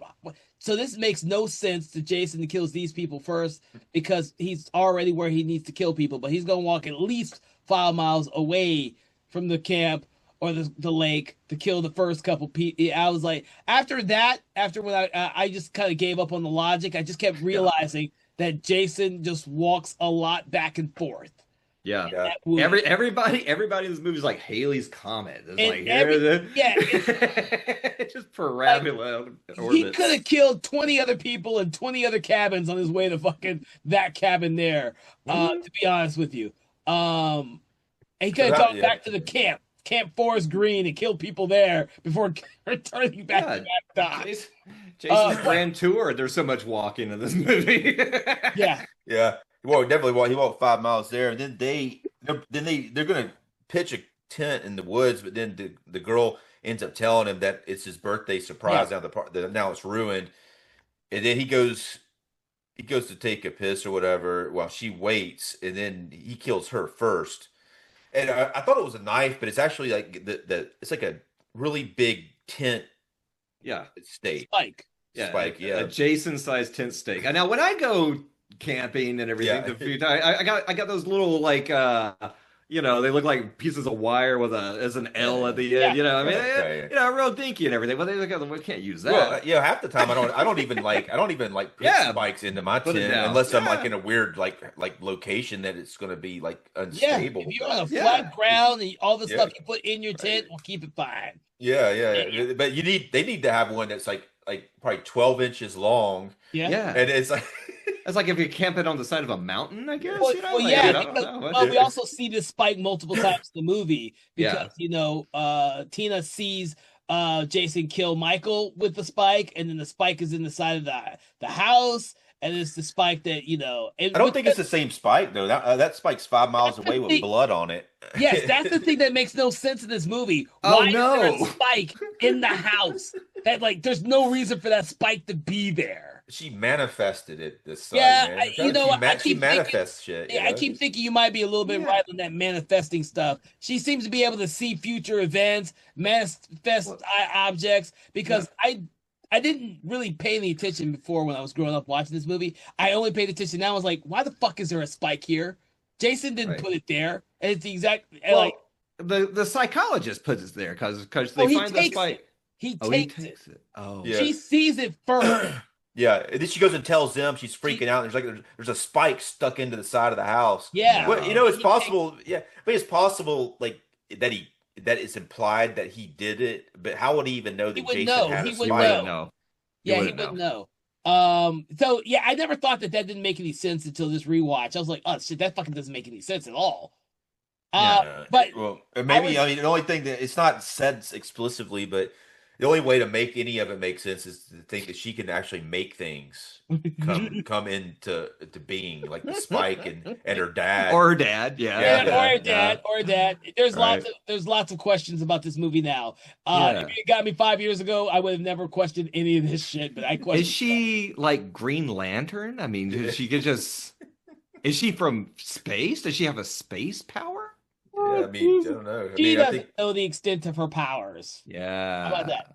she could There do- we go. So what happens to these two first people who get killed? Jane Michael. Jane gets killed first, Mhm. and then she's with Michael, and he takes the tent stake and he grabs her. He goes from the back, grabs her mouth, and he just like slams it right into the back of her head. It's a pretty cool shot. That one didn't actually need special Yeah. effects. Yeah. That was actually pretty effective. And then he kills Michael. Then it's kind of an odd thing. Michael's coming back from doing his business. He comes up, sees the girl, freaks out. Jason grabs the stake out of her.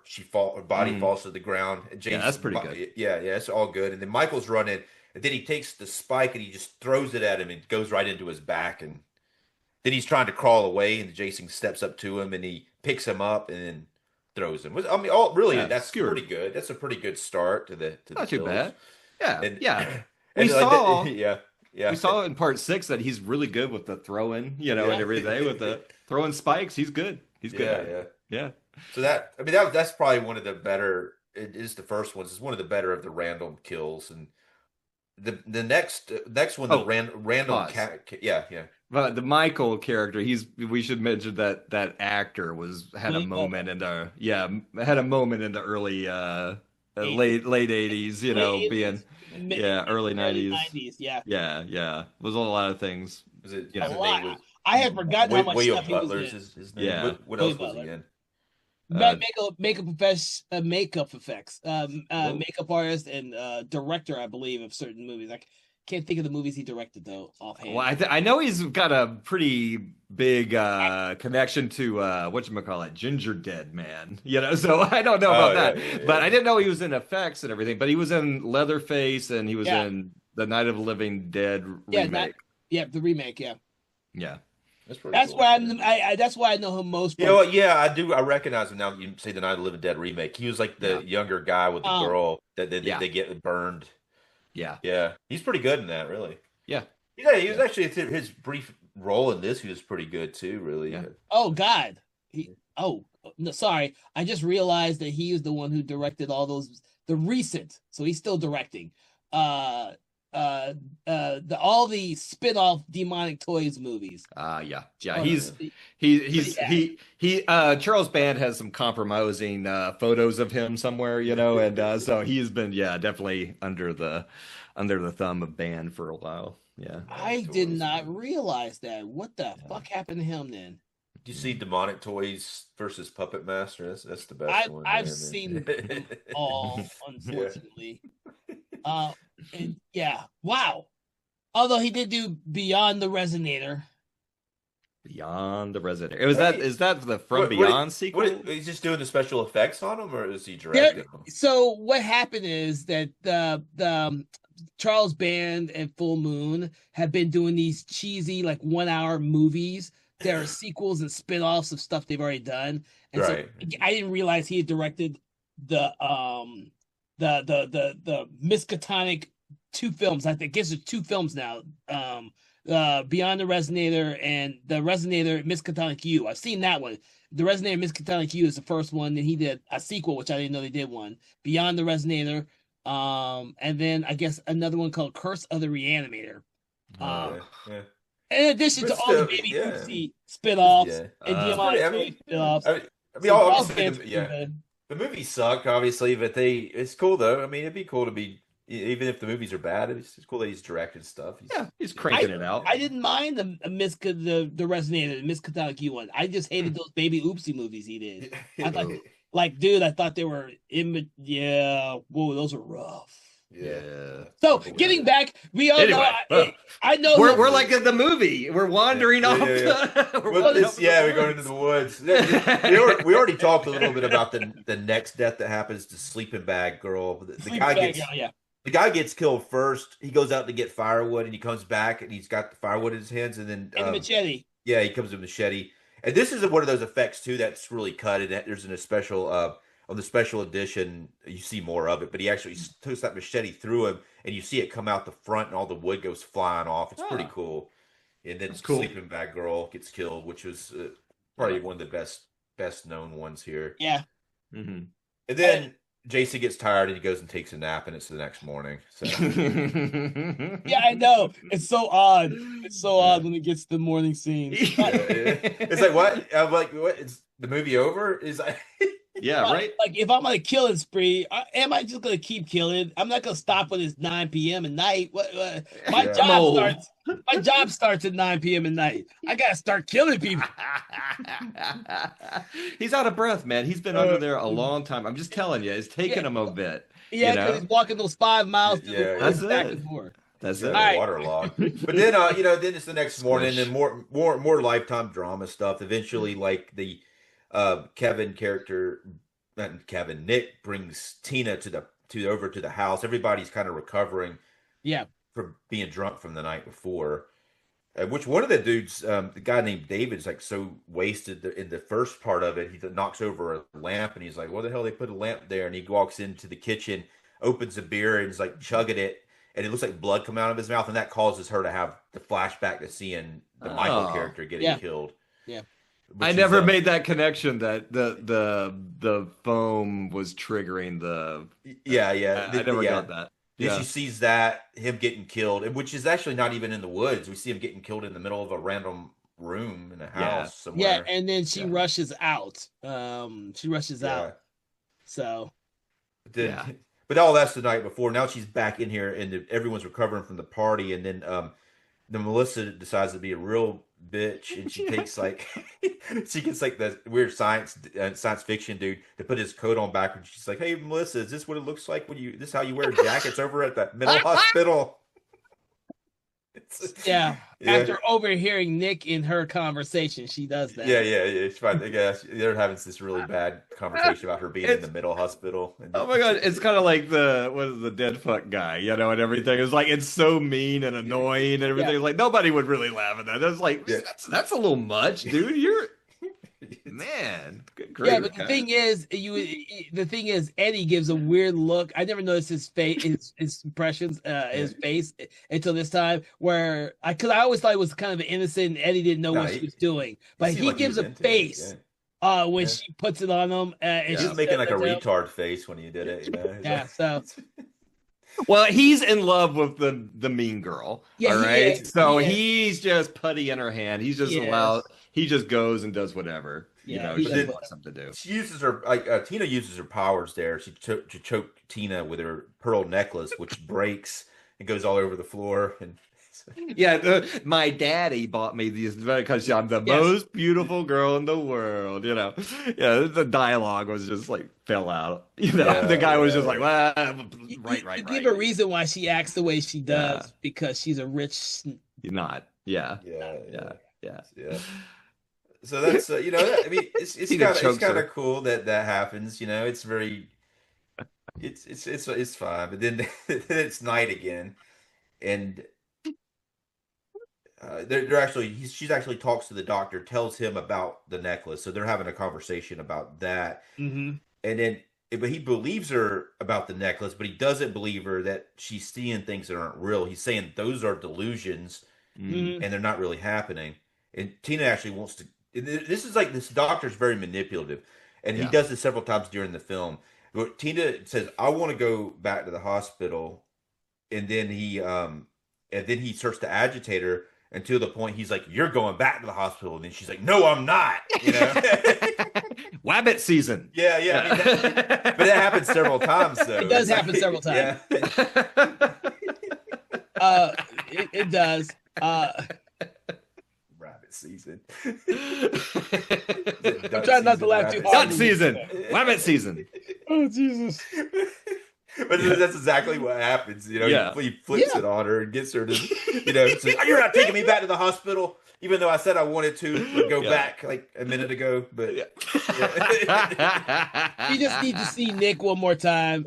Oh, she misses him. She yeah. misses him. But that's when she runs out on the porch. He's like, I'm not going back. You can't make me. And she runs out, and then Nick just happens to be walking in. He's like, "Whoa, Whoop, fancy meeting you doop-a-doo. here." Yeah. He's like, "I was just a- happened to be on your porch." Oh my Yeah, God! I was just walking by. Yeah, Yeah. Well, he does. He is pissed off that Melissa was making fun of her, so he has to Oh, go okay. check on her. But that was like during the day. This is at night now. It takes a Yeah. long time to walk. It took a long time for him to stop laughing. So, Jesus, we are so Yeah. bad. oh my my God. God, dude. So then, Yeah. all right. So then we get into so the next two people we didn't really talk about because they're hardly noticeable. But Sandra and Russell get killed next. Now Russell is the person whose uncle owns the house they're staying in. Yeah. And he's complaining. He's complaining a lot because everybody's Yeah. in there trashing it, and they're just kind of being like, And eating his Yeah. uncle's food. Yeah, Not- they- Eat my food. uncle's food. yeah. And that guy's like he's a preppy guy, but he comes off like a big dork. So Yeah. he in a way because he almost seems like you got him and you got that the other science fiction dude, and they both seem like big dorks. But this Totally. yeah. Totally. But I mean, obviously, like it sucks to be in a situation where a bunch of pricks are in there eating all your food or your uncle's food and tearing up the place. Because well, that's the fact that he may not know all of those people that well because Yeah. they're Michael's friends. So- yeah, and he's the one that's gonna have to clean it up later, more than likely. So he's like, yeah, it's a But tight. this- Uptight. yeah. Yeah. So this is when she was it Sandra takes her clothes off to go skinny dip in the lake, like to do this, and I made a note here that she has a really nice ass. I noticed when they showed that. No, she was real pretty. Yeah. I can visualize it now. I remembered it. It was really nice and round. It looked good. You got to wait for that 4K, man. Yeah.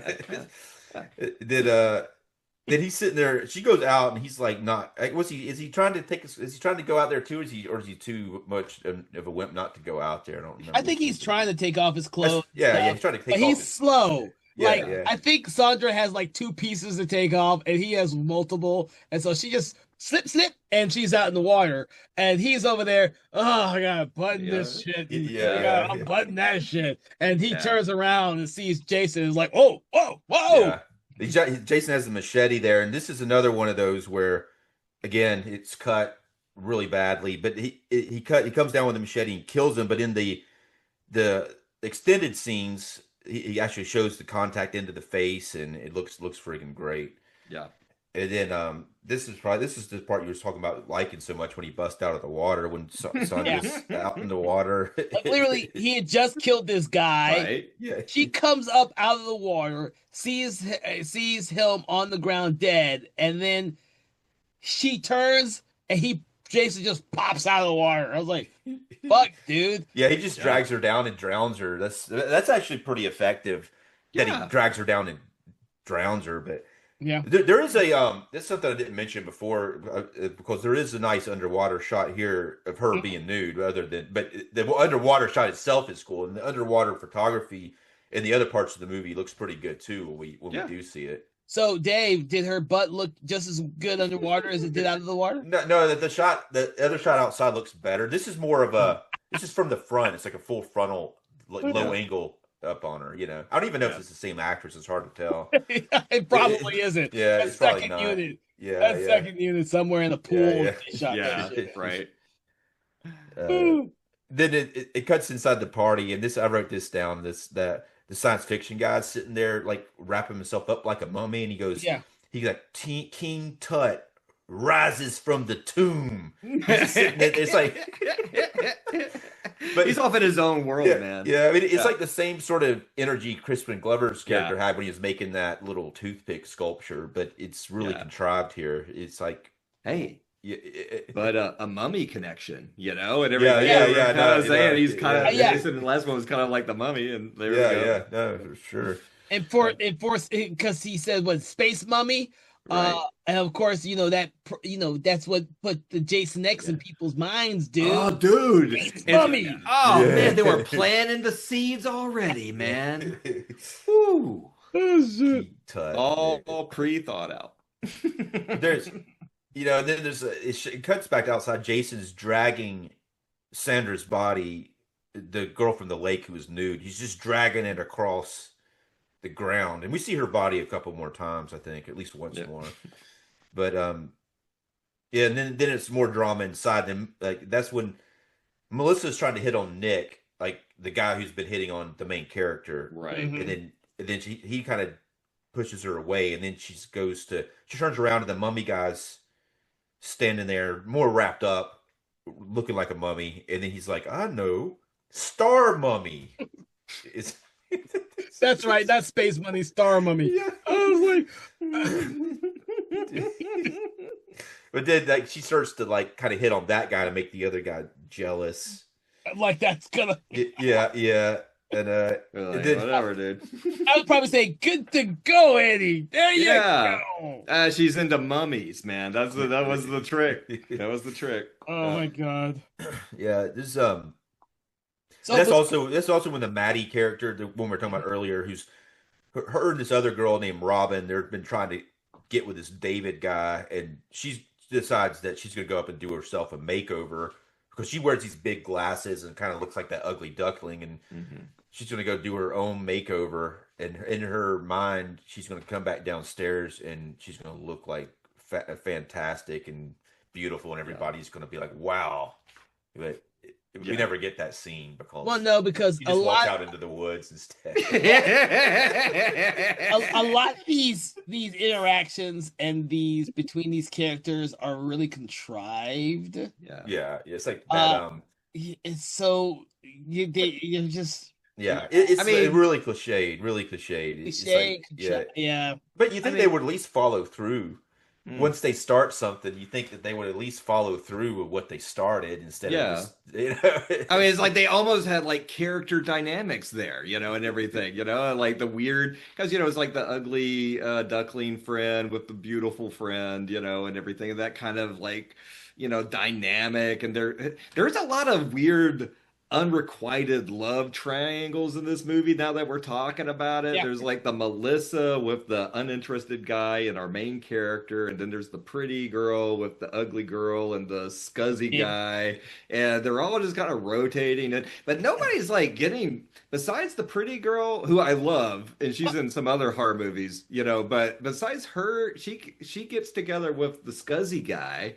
But everybody else is just kind of like almost, but not. No, but the other guy, they do have Kate sex. And Ben get together in the van. Oh yeah, okay, yeah, good for them. Yeah, but there's actually David and Robin get together because Robin and Maddie, the girl with the glasses, they're fighting over David, but then Robin ends up sleeping. David. It's a pretty. That's a pretty like that. That was a pretty like actually happens. gratuitous sex scene. Yeah. Yeah. There's also, like you said, earlier on, we have Russell and his girlfriend Sandra having sex in the van, and later on, Ben and his Okay. girlfriend are having sex. And Ben's like a character that pops up randomly on the second day out of nowhere. Yeah.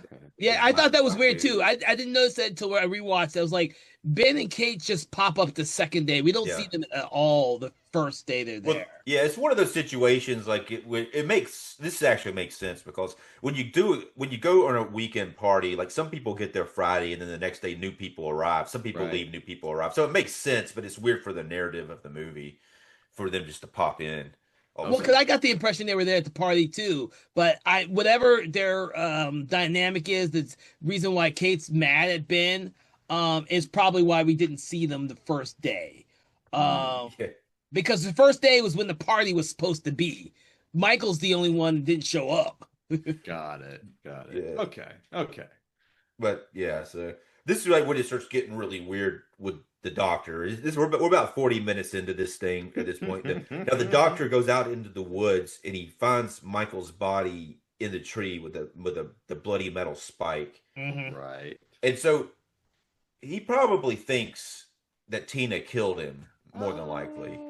You think And so? Maybe. Now, see, Maybe. that doesn't make as much sense to me when you bring that up because Tina finds all the articles about Jason in his drawer in his office.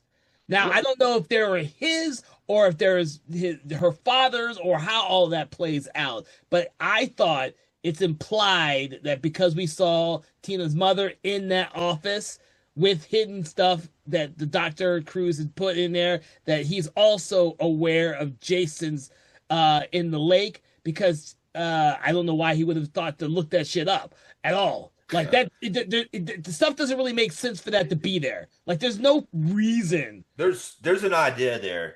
There's an idea, and it's kind of there, but it's But very it's in the puzzling. cutscenes, isn't it? It's No, in the fucking cutscenes. I don't know. I know. I didn't see it. I'm just saying there's an idea that somebody had that maybe didn't make it to the screen. Right. Or like Yeah. got written out or just not developed or something. Yeah. So is the idea that the doctor is using the old Jason myth to make her crazy? Is that what it is? Or Yeah, but it's part. Well, I don't know, but he's never I don't really know. talked about. He doesn't never talk about Jason before. Doesn't talk about Jason. There's no reference to it at all. And plus, the house isn't really his. His first time at that house is being there as well. It is Tina's family's house, and so you can also think that some of that stuff's been there for years, and it's like part of the folklore, myth, or legends of that surrounding area, and that maybe her father had it kept in there. It just all seems kind of weird. yeah. Because there's no motivation for it, but it has to be there because Tina has to know who the fuck Jason Voorhees is. Like, that stuff that has to be there for plot reasons, or it Yeah. makes no sense. And here, yeah. Ugh. Then yeah, the next time after that, then you actually go into the doctor's office where the mom finds the metal spike and the VHS tape, and then when here's his admission on the VHS. Here's what it says. He says, keeping Tina trauma and stress levels high, he's confident he can induce a huge psychokinetic reaction. He actually admits this on the videotape where she plays it, and that's what he says. It's Plot. It's like plot convenience radio. You know? yeah. Well, like we've said, the mother doesn't seem to be all that smart. Right. And so we have to have that little scene where she kind of goes against the doctor's wishes. But I really like Terry Kaiser's acting in this scene, though. Yeah. Even though it's like a really contrived type of scene where she starts Yeah. flipping out, just the way he acts about it, and Mhm. he does flip her again. He flips the mom too. He gets at the end of it. He's like, "That's it. I'm going to commit her right now." You know. But he's really playing her. He plays her pretty good, and he tries to and some of the stuff he says actually makes sense, but he is being manipulative. Yeah. And the Tina overhears all this, and she steals the car and drives away. Once she's like, "I'm committing her," and the mom's like, "No, you can't do it." You know. Just to be a little devil's advocate here, Yeah. Terry Kaiser character as Dr. Cruz is someone who number one, may not believe everything that she can do because he can't prove it. And so this is all a manipulation to prove it, as he may want to, like you say, write a book or get known for proving the actual existence of psychokinesis in a patient. Now, the only way that he knows how to do it is to manipulate her feelings, because that's the only way it happened when her father died. Now, the thing about her is that we haven't seen or heard or have mentioned any other incident between that time and she's now almost out of a teen. Yeah. So if there were other incidences at like the hospital, I'm sure they would he wouldn't have had to go to the lengths of bringing her back there, but he does. So it's really weird to me, like, No, let's follow this path. We're being really hard on this movie that they didn't really try to because make we good. get to think about it. But but let's go down this line. Okay. This little girl, her father dies. The thing collapses and he dies. All right, but she says, "I caused it." That's something like a kid would say, "I did this," and everything. But even if she is psychic, when she says, "I did it, I caused it," they're going like, "No, you didn't." But she feels so bad, so she goes to a psychiatric ward and everything like that. Okay, she's in the psychiatric ward. We don't know. Let's say she didn't do anything. She gets this psychologist. And she goes like, "So why do you feel so bad?" It's like, "Oh, when I was a little kid, I made my dad fall into a lake and crashed a plank on him, and then he died and everything." It's like, "And you believe you caused that?" And she goes like, "Yeah, I did. My mind made it happen." And he goes like, "Huh, interesting. I think I'm going to take this girl out into the woods and see if she's like." He doesn't say like oh, girls like these kids will blame themselves. He goes like, "Oh, maybe she did do that. Maybe she did. Let's find out. Let's figure it out." Yeah, now she had to have done something though to make him aware of it, especially because he has the camera to kind of get the evidence. So he probably saw something, and then it was like he couldn't prove it.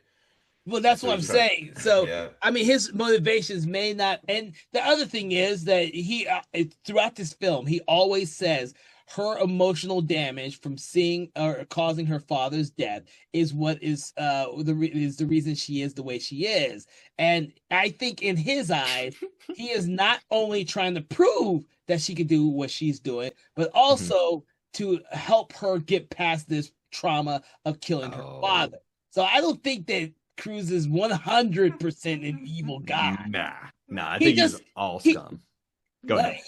The moment he hides the spike, I think is where we start to really, really not like him, because there's not really a moment before then where you kind of think, oh, he's like the scum of the earth. Yeah, it was like pretty obvious right away to me. Like the second he walked in the room, it was like this guy because no good. Well, yeah, I kind of think, and watching a lot of movies where there's doctors who are trying to prove shit that no one else believes is true.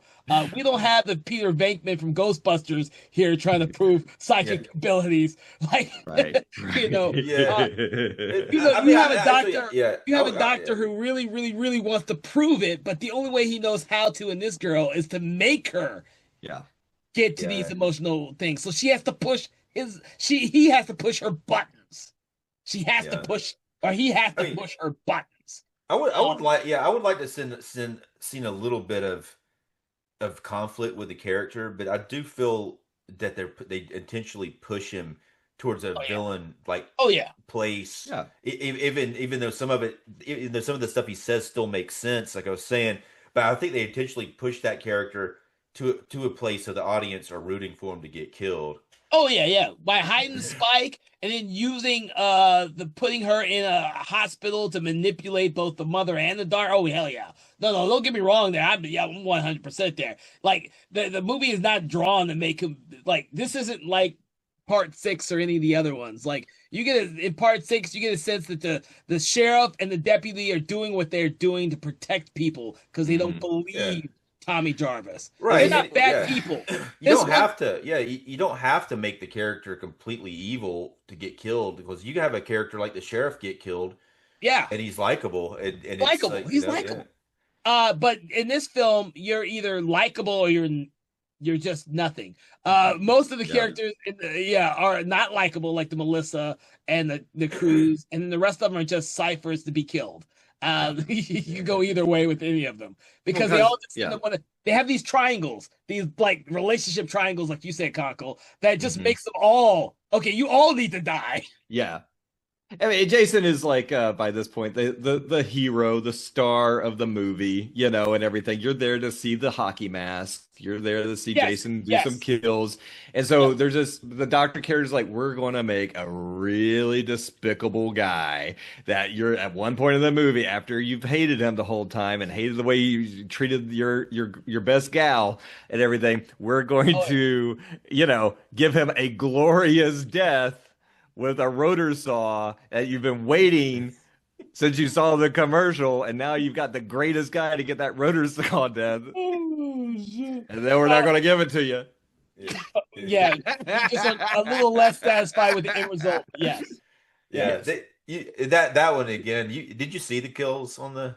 I saw that one. Of course, I figured because it lasts. But even the ones that they have on that DVD, they still seem truncated. Sometimes they do the big one, and then there's all these little cuts that finally get to the one they get to, and even that one seemed like it was good. It was more than what we got. I maybe would have been okay with it, but there were like the Robin character who I love. That actress is in some really great movies, all right.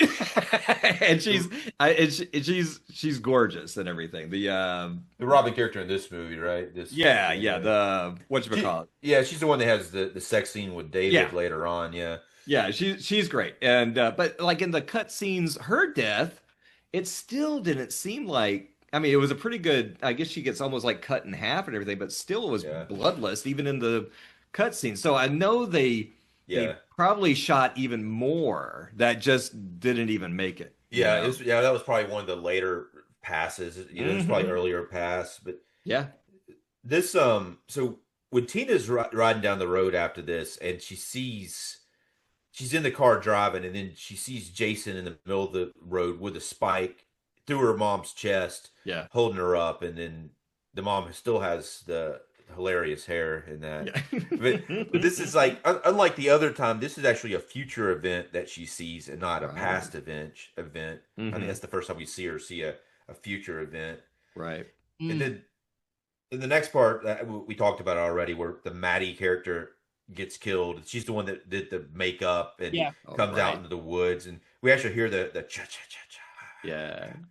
At one point, when he gets her in the. I don't think we actually talked about her actually death though, because he gets her inside of the barn. So she gets killed with a sickle, but go ahead.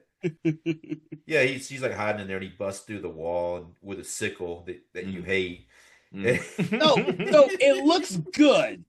It looks good. I just don't. I think the whole sequence is a little bit much. And from what you have now told me, what's cut out, now I know why. Right. And you got to think about that a little bit too. It's like they probably watched the original one. They actually did some talking about this somewhere on some special features I was listening to, not about that specific scene, but they definitely watched it, and they thought that some of the scenes needed to be drawn out more for suspense purposes. They probably thought having her go out into the woods and have the body fall, and then her like trying to find the earring was adding suspense to it. But it may add suspense, but it takes away like I guess common sense from it. It takes away shit just don't make sense all of a sudden. Well, it just motivation, Yeah, but right, when the characters' actions don't feel, it makes the movie drag because it doesn't have any urgency, and even the suspense, like part 6 again, or even part 4. There's kind of like this rising feeling of something's building to something, and it's got that engine, pushing the movie forward. And this movie doesn't have that engine, an urgency of one scene blended into another one and people's motivations carrying you through the narrative. They just kind of, things happen, things just sort of happen, so it gets a little dull. Yeah. Well, that I didn't mention this in the part where Tina was driving down the road. She actually runs off the road when she sees the mom and kind of wrecks the car. And So later on, that's how the mom and the doctor get out in the woods because they come up on the car, and then they're like they go into the woods to try to find her, and that's how they're randomly in the woods. Yeah. This is the part where the mom gets a little bit much for me. Yeah. Even when I originally saw this movie, I thought it was a bit much. Yeah. Well, no, for two reasons. One, I don't have any fucking clue why Tina runs through the woods instead of just running back Down the road. because she's going right back home. I mean, going back home. That makes no Right. sense. None. No. And then, of course, the mother. It's easier walking through the woods than walking down the road. Like There's like your more stuff. mother is. There's You more have stuff to no trip idea over. which way the daughter would have gone. She could have gone to the left, Nope. to the right. She could have kept going forward. She could have gone back. You don't know shit. You're just gonna go into the woods randomly. I was like, motherfucker, I'm taking my ass back to the cabin and waiting until my daughter gets back. I'm the mom. I know what she'll do. If she breaks down, she just runs into the woods. That's what I know. I was like, I'm the mom. I was rewatching this and I was like, oh my God, we're back in the woods again. Mhm. Yeah. Back in the woods again. Yeah. Yeah. Yeah. All right. And why? And why? Again, go ahead. All right. So there's like some. Jason comes up to the cabin at this point. He's decided he's just going to go kill everybody in the cabin. Finally. So and then everybody's having sex at this point. Like Melissa and Eddie guy are in the bedroom trying to have sex, but he's just really just screwing everything up. He is so I mean, screwing everything up. how do you fuck that up? I don't get it. Oh, but it's yeah, like yeah. he's like making it about him, I guess. Yeah. But you know, He's the 20-something-year-old virgin and Yeah. can't get shit right. Yeah. you know, it's some kind of funny. She's sitting there rolling her eyes, and he's just messing it up terribly. But Yeah. meanwhile, Robin and David are having some pretty good sex. It's going pretty good. They And were then made for Ben, each other. yeah, and then Ben and his girlfriend are in his van or in Right. Russell's van out there having sex. They're like, I wonder where Russell went. We'll just go have sex in his van, I guess. You know. Yeah. But then Ben he has like a birthday horn. Now this is a callback to, remember this was the guy's birthday originally, so it's a callback Yeah. to when there's a birthday party. So. But Yeah. he's got the horn and he goes out and he's honking. For some reason he thinks Michael's finally there. Yeah. Like he's like, oh, he's here finally. Oh. He's 2 days he just shook- later, he shook he it. finally We're in showed here. up to the We're in here having sex in his van, and he comes and shakes it. He's like, "Oh, okay. I guess he don't care that we're doing this." But this is like a effect again this one's actually one of the more brutal kills. Yeah. But when he grabs Jason, and his girlfriend's still in the car, and he kind of crushes his head from the bottom to the top, and it cuts away, of course. But if you look at the deleted stuff, his whole front face starts coming out, and all this looks pretty Yeah. It's pretty good. gory. And then he goes back and he Kate's inside Ben's girlfriend Kate's inside of the car, and she looks out the window looking for Ben, and then Jason just takes the birthday horn and shoves it into her eye, Mhm. and it cuts really badly in the Yeah. edited version. I've always hated the party horn death Yeah. because it makes Yeah. a honk noise, and I'm Yeah, just like, yeah. lame. And it's a little better in the cut stuff because he pulls it back and then her head's there and she falls. I don't know why it needed to cut so quick. It just looks very jarring. Yeah. It's amazing. Because here we go. We got this one, and then we got the next one. You know, this is just like the temperament, you know, in 88 and 89, where they had to just cut everything. But then a few years later in 93, Jason Goes to Hell is pretty gory and actually has a lot of really good makeup effects in it. You know, it's like everybody relaxed, you know? Yeah. No, they were, those censors were after him on this Dude, one, man. for It real. was brutal. Well, yeah, it definitely was what they did. Mhm.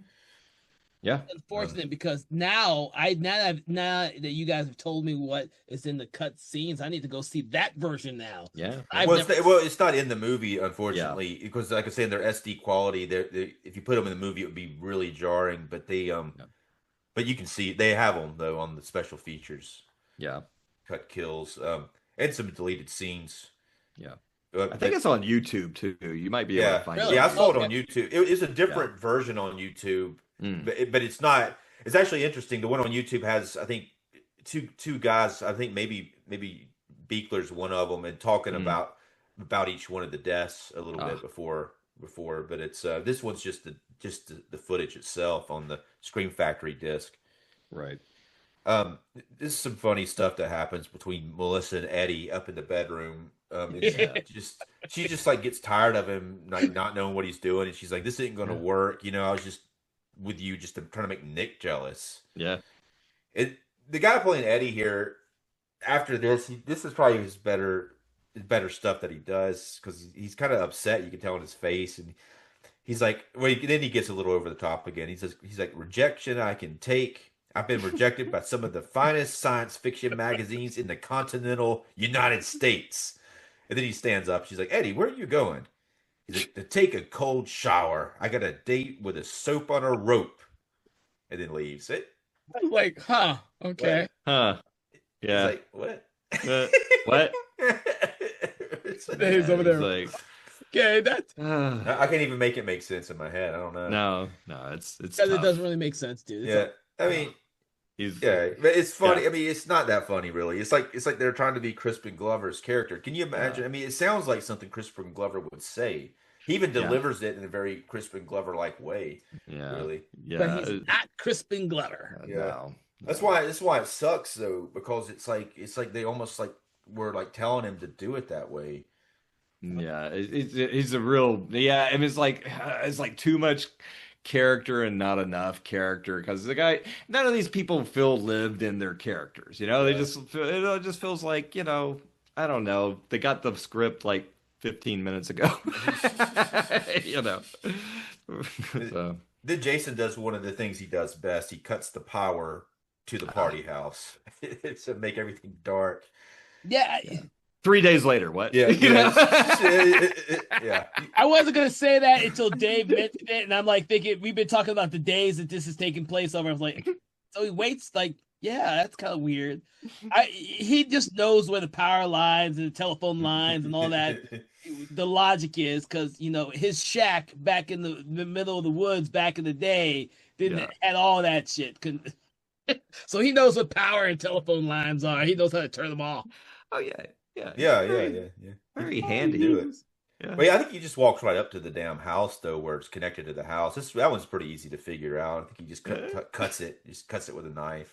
Well, this one he just pulls out of the house. So As he, yeah, and the electricity doesn't harm him anymore because he was resurrected. yeah, probably helps really. It's so hard to know how smart Jason is. I mean, is he Yeah. smart? Is he dumb? Is he sentient? Is he not? I mean, does he have a personality? Does he not? I mean, what does he think of? I mean, it's you never get a real grip. With Kane Hodder, he's just like a rage machine, but you Yeah. never know what he knows. You don't know how aware he is. Yeah. Yeah. They should have like an inner monologue of Jason Yeah. while he's walking. If he just kept a diary, had they found a diary? Yeah. We've already got that whole type of thing, and it's called In a Violent Nature. Right. I mean, in the first ones, he's kind of like a backwoods hillbilly. Yeah, he's a backwoods hillbilly. Yeah. And then he becomes a zombie, and in this one here, he's a really angry zombie. But you don't know what does. I mean, I guess he remembers his mom. I don't know by this point. I don't think he remembers his mom until Jason versus Freddy. Oh right. Freddy Oh versus- yeah. They're That's like what I'm down here confused. Yeah, doing. I mean, that's what like when somebody shows up with their hair shaved or someone put his mom's sweater on. That's why it's always like, wait a minute. He's just. I mean, yeah, he's just not bright. But I don't know. But we don't know. He knows how to cut power and build shacks and everything. But if you put a sweater on, he's like, oh, I think you're my mom. Until part 8 when he's afraid of water for some odd fucking reason. All right, the Jason versus Freddy. Yeah. Okay, let's get back. Anyway, So back to it. We've got We're two good more there. kills to happen. But before that happens, Tina comes up. It's in the woods randomly, finds Nick's body in the same tree that Terry Kaiser's character found it earlier. They just all go back to that same tree where this dude's body is just hanging in there looking Michael's weird. body, yeah. Yeah. So I don't know. I mean, I mean, well, the thing is, once they see the body, everything that Tina has been seeing is proven true. Because I think until that point, she doesn't realize that she has a feeling that what she's seeing is real, but she has not had any proof because she used. I mean, this is the only time when we see her be able, like psychic, like she sees past events and future. Jason's usually better though at hiding these bodies. People only see him when he wants them to see him. Usually, Right. Yeah, You know? yeah, you're right. They in this movie he just leaves them all out in the open, not hiding them whatsoever. Yeah, well, this is where he usually keeps them, but people aren't usually wandering around in the woods, and everything. He doesn't. He stores them out there, and then he sets them up. Yeah, you know. wasn't expecting them to be. Yeah, I mean, it was like woods I didn't know at I was night going to have with guests. no I mean, I would have. flashlights. Nobody's got a flashlight. Yeah, you're right. Yeah. How do they even see the damn bodies with no damn flashlights or walk in the woods? Right. I mean, Well, maybe the you know, moon's the just only so damn people who bright. grab flashlights in this entire movie are Robin and David after Oh. they've had sex inside the house and the lights have gone out. And they just Right. happen to find flashlights in a random closet. Right. But that's yeah. I mean, they're in the cabin. It makes sense they have them, but that's actually the next thing that happens. Then like David goes down to go get food from the refrigerator, and he slips. There's like something on the floor. I guess it's blood. It never really says what it is. And, Yeah, I tried to see if it was blood or mud. yeah, but it does look like mud. Yeah, It's dark. It's really dark, whatever it is. It could be either one, but I'm not sure where or where it came from. But that's another cut scene. yeah. But then Jason gets the Michael Myers butcher knife and he stabs David in the chest with it. Yeah. Now- Yeah. Go ahead. Is this the scene that's actually kind of well done? That kind of stands out. Is this the scene where like Jason is kind of following him through the house, but you don't? He's kind of like off in a corner, and the lightning goes off, and you see him over there, but they don't make a big deal of it. But he kind of like follows him through the house, but it's kind of like actually kind of moody and kind of creepy that Jason's in the room with him, but you don't. I don't know if that's that part or another part of the movie. That seems to be familiar, but I cannot verify that 100%. We do see his shadow come up behind him as he's looking inside the refrigerator before he turns around. Yeah. No, there's like a wide shot and everything. I can't remember if it's him or the mummy guy, but if you see it as a wide shot of the room and he's walking through the room and the fire, the lightning. I think that is Eddie. I think. Okay. All right. I'm thinking of a different thing. Yeah. The mummy guy Eddie's like sitting on the couch when he Yeah, gets he's killed, going through the gifts, and out in the backdrop you see Jason come up from behind them. Okay. Yeah, I'm thinking of something else though. I'm thinking about a wide shot where Jason is just put into like it's like skillfully done. So yeah, it's like a really well kind of choreographed. I didn't rewatch the whole thing before this, but I'll on the next episode I'll bring it up. Okay. Well, this whole setup is very reminiscent of part 4 with him getting killed in the kitchen. Oh my god! And then the other guy getting killed in the other room, like the Yeah. Eddie guy getting killed in the other room. Yeah. Wow. Yeah, It really is. But they even do like I guess but actually it makes more sense because unlike part 4, he goes from the kitchen to the other room to kill the other guy. You know, what I'm saying? Well, no, remember Right. he goes from the kitchen outside, then back inside to kill that dude. Remember we had that conversation about why the fuck Jason go out? Yeah, it didn't make any fucking sense. Here's the notes I had on Eddie's death. So Eddie's downstairs opening the present. Mhm. Melissa comes downstairs and goes out the front door behind him, and then Jason walks downstairs, and that's probably the shot you're talking about. Maybe I can't remember. I'll have to find it. Yeah, that's what I was thinking of too. Is that shot there? But Because it's not like an extreme wide shot because they have Eddie in like a close frame, and then behind you see Melissa walk behind him to sneak out the front door, and then you see Jason behind. Which is kind of cool that Melissa gets out of the house while everybody's getting killed. So it puts her. Despite the fact, like, where the fuck is she going? Yeah. To the woods. That's a good question that's never answered because she ends up in the other house for no reason For given. no reason. She's just chilling out in the other people's house. Yeah. Yeah. It's like, like what? It's like people are just controlled by fate in this movie. Yeah. There's no, you don't really have any free will. You're just being pulled around by the screenwriters, you know. So, yeah. So Well, what she's clearly looking for the other dude, Nick, but she goes over there to find him, and he's not there, and so she's apparently got some friggin' mental stalker problems herself. Yeah. For her to be inside the house, I'm not sure what That's her true. intentions were past that, other than Well, plot. she was just chilling. Like when they find her inside the house, she's like, "I'm just inside the house, so it's my house." I'm like, it's like it's someone else's house that she's someone in, else's house. It's his entitlement. And she don't even know about any killings at this point. She's just in there, you know. It's Going Well, through the other thing is, she doesn't know who else is in the house either. She doesn't meet her Tina's mother or No. Dr. Cruz. She doesn't know anything. She just knows. Well, she saw them. She saw them from outside. That's okay. I take that back. She did see them when they first arrived. She sees them drive up. So she probably saw them leave too. Maybe, I don't know. She's up there trying to have sex with the other guy. What am I trying to make sense of this shit? Just right, for real. logic beside. So we get to Eddie. Eddie's like being the pervert, going through Michael's gifts and he uses some random beeping device. Like I'm like, is that a metal detector in your hand? What are you trying to do here? And he comes. What's the thing he finds and he unwraps it? Shit, a sex toy. I think it's a sex toy. Yeah, I think like, pretty sure it's some kind of gag gift for the Yeah, I'm like, what is your tool that's beeping that you're using, searching out sex toys for?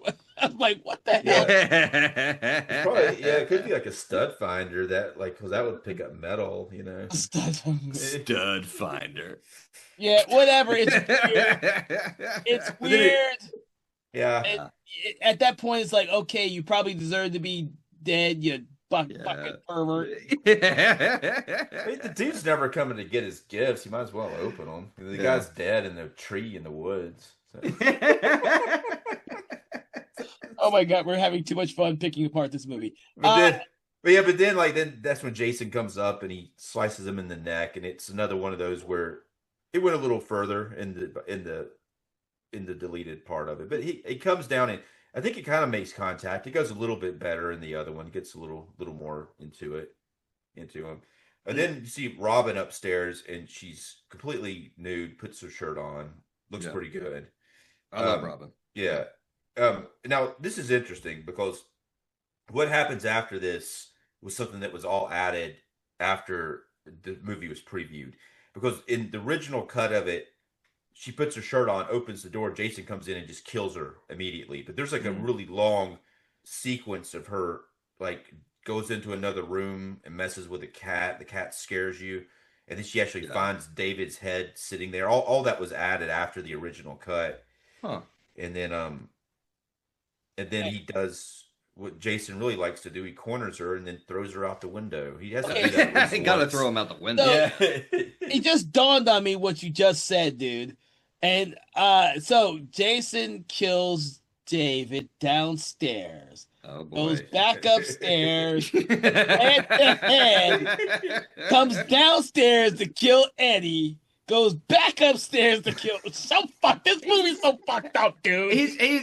This makes you wish you're watching part 4 where he goes upstairs and back downstairs once, you know. But he's a busybody. He's almost got like ADHD or something like that. He's like, I gotta come over down here. No, I forgot to do that. Now I gotta pick over here. He's circling the campground multiple times. He's going up and down. Dude, Jason has some issues in this movie, dude. Oh, dude, he needs some Adderall. So in between this, like, there's a scene where Nick finds Tina at her house. She returns and talks to Nick, and then he's like, we got to get everybody out of here because she knows the guy. She saw the guy dead, his friend dead in the tree, and then so he's like, we got to get everybody out of here. He's like, you stay here. I'm gonna go get my friends, and he comes back looking for his friends, and meanwhile, it's like the mom and the doctor are having fights in the woods, and Jason goes back into the woods. Yeah, no apparent reason again. And then Jason shows up with the bush axe, which is pretty cool. And then And then the doctor, they both run, and he just calmly walks. And that's when that scene we were talking about earlier, when he stops and he grabs the mom and he uses her as a shield to Yep. throw towards Jason. So I love it. yeah, Yeah. and the bush axe goes through her and blood sprays all over his face. Which, again, that's another one of those that's extended. Like you actually see it come through her chest in the deleted part of it. Oh, nice. Yeah, so it looks better. It's actually fine the way it is, but it Yeah. looks even better in the other one. Um, and then back at the party house, like Nick comes in and at the place, it takes him a little while, but he finally finds Eddie dead under the table where Jason's lightly hidden him and left to go back to the woods. So. Well, it's hilarious because he only finds Eddie dead. He says anybody. I forget what he says exactly. Like he looks for 2 seconds and never goes upstairs at all, and then goes back next door. Yeah. So yeah. Oh, Eddie's dead. Okay, everyone else is dead. Gotta go back. That's how important these friends of his were. He didn't check on them specifically. He just saw one body and said, "Oh shit, I'm out." Yeah. That's, what Michael is the birthday party boy, right? You know, Yeah. but yeah, so he's the nexus and everything. He's very popular. He likes all types of people. They all come around and everything like that. But you know, without Michael there, it's kind of like you've probably been in friend groups like that. You know, there's like the center friend that everybody knows, but then when they don't show up, you know, who are you guys? Yeah. Michael's the key to the dynamic there. That one dude, that science fiction dude's just like trying to. I don't know what he's doing. He's just like sitting there in his own world, like taking up a bunch of space, and in the middle of the room, talking about his science fiction novel that nobody gives a shit about. Yeah. But Michael was friends with him in kindergarten, and they just always kept and everything. Yeah. So Yeah. Of course, I would invite him. Dude's got some kind of like. He's got some kind of. Oh yeah, so let's not forget the fact that, you know, after Nick goes over to check on his friends, Tina decides to not do what she was going to do and go look for her mother. Like at this point, her mother becomes like, I gotta find mommy. Before Jason gets to her. So she goes out in the woods. Like she would know where her mother is. Like the thing is this, the car's not there. So her mother took the car. Well, she saw Jason, that vision of Jason in the middle of the road, like killing her, so she has to know they're in the woods. No, she should do. You know, the mother could be in the road somewhere. But she goes into the woods. See, damn it, guys, you're making me think too much of this movie. There's too much shit in the woods. It's like we're trying to save something, man. It's just like we're trying to it's like trying to build a sandcastle and the tide's coming in. You just go like, it's not holding together. It's not holding together. Tina goes back into the woods, and it's not that far because this time she finds her mother dead, in the woods. And I think does she find? No. She runs into Dr. Cruz first. He's like hiding behind this tree, and he's like, over here. Yeah, and they have like a really like badly written conversation. It is. That's like it's very frustratingly written in an odd way.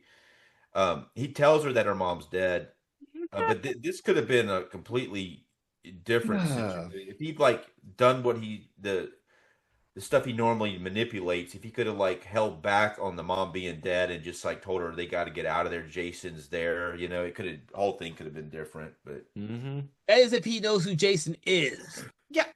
Well, those articles. He's got to read the articles. It depends on who's read the articles and how they got there, which we don't know. Well, it don't matter if he knows who Jason is. There's some big dude in a hockey mask killing people out in the woods that's chasing them. You know, and it's like he at that point, that should have been the point where he told her, "There's a serial killer out here. Yeah, I believe you. What you said was right.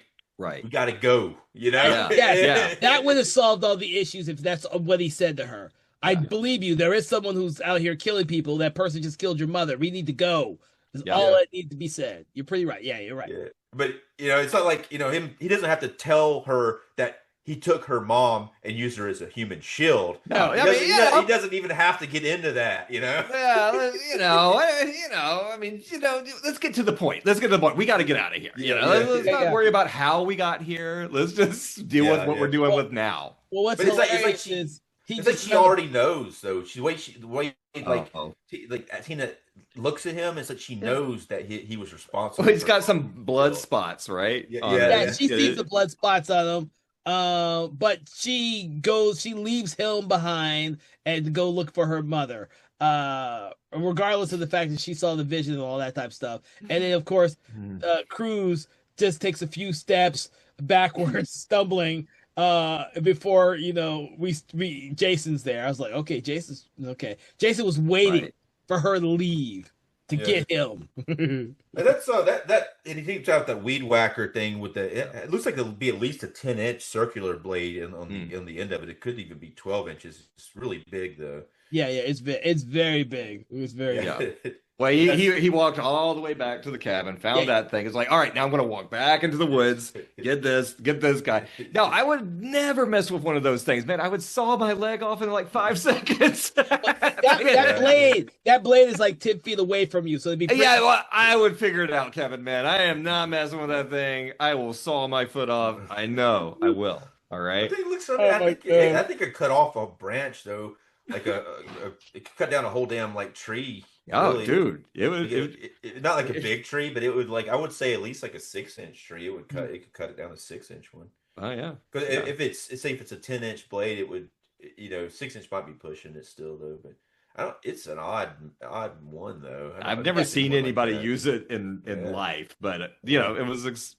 It's a really long one, so it's it's like you're trying to get shit that's way up in a tree somewhere, and not many people use that except for landscaping people. Oh, so yeah. I mean, there's other ways of doing shit, like using a chainsaw. Yeah. If you're like cutting down a tree, because it is like it's got to be landscaping, like a landscaping one, but it's just like so big. So big. And it just seems like you would just accidentally move it and like kill your friend or something like that. I mean, it just looks like that is like an accident waiting to happen. Yeah. But getting back, after Cruz is dead, Tina finds her mother's body in the woods, and then this is the thing I thought was interesting. She sees Jason in the woods, and she follows him. Like normally we don't see people follow Jason. We see Jason following people. Yeah, right. So I found that was very interesting. I didn't find that interesting in this film. That right, yeah, and that's when she kind of becomes the Avenger, predator, or whatever at that point. And then she finds his hiding area where he's got like a bunch of the bodies, including like Kate, and then with a party horn in her eye, and then the nude girl who's swimming in the lake, and then Maddie and Russell as well.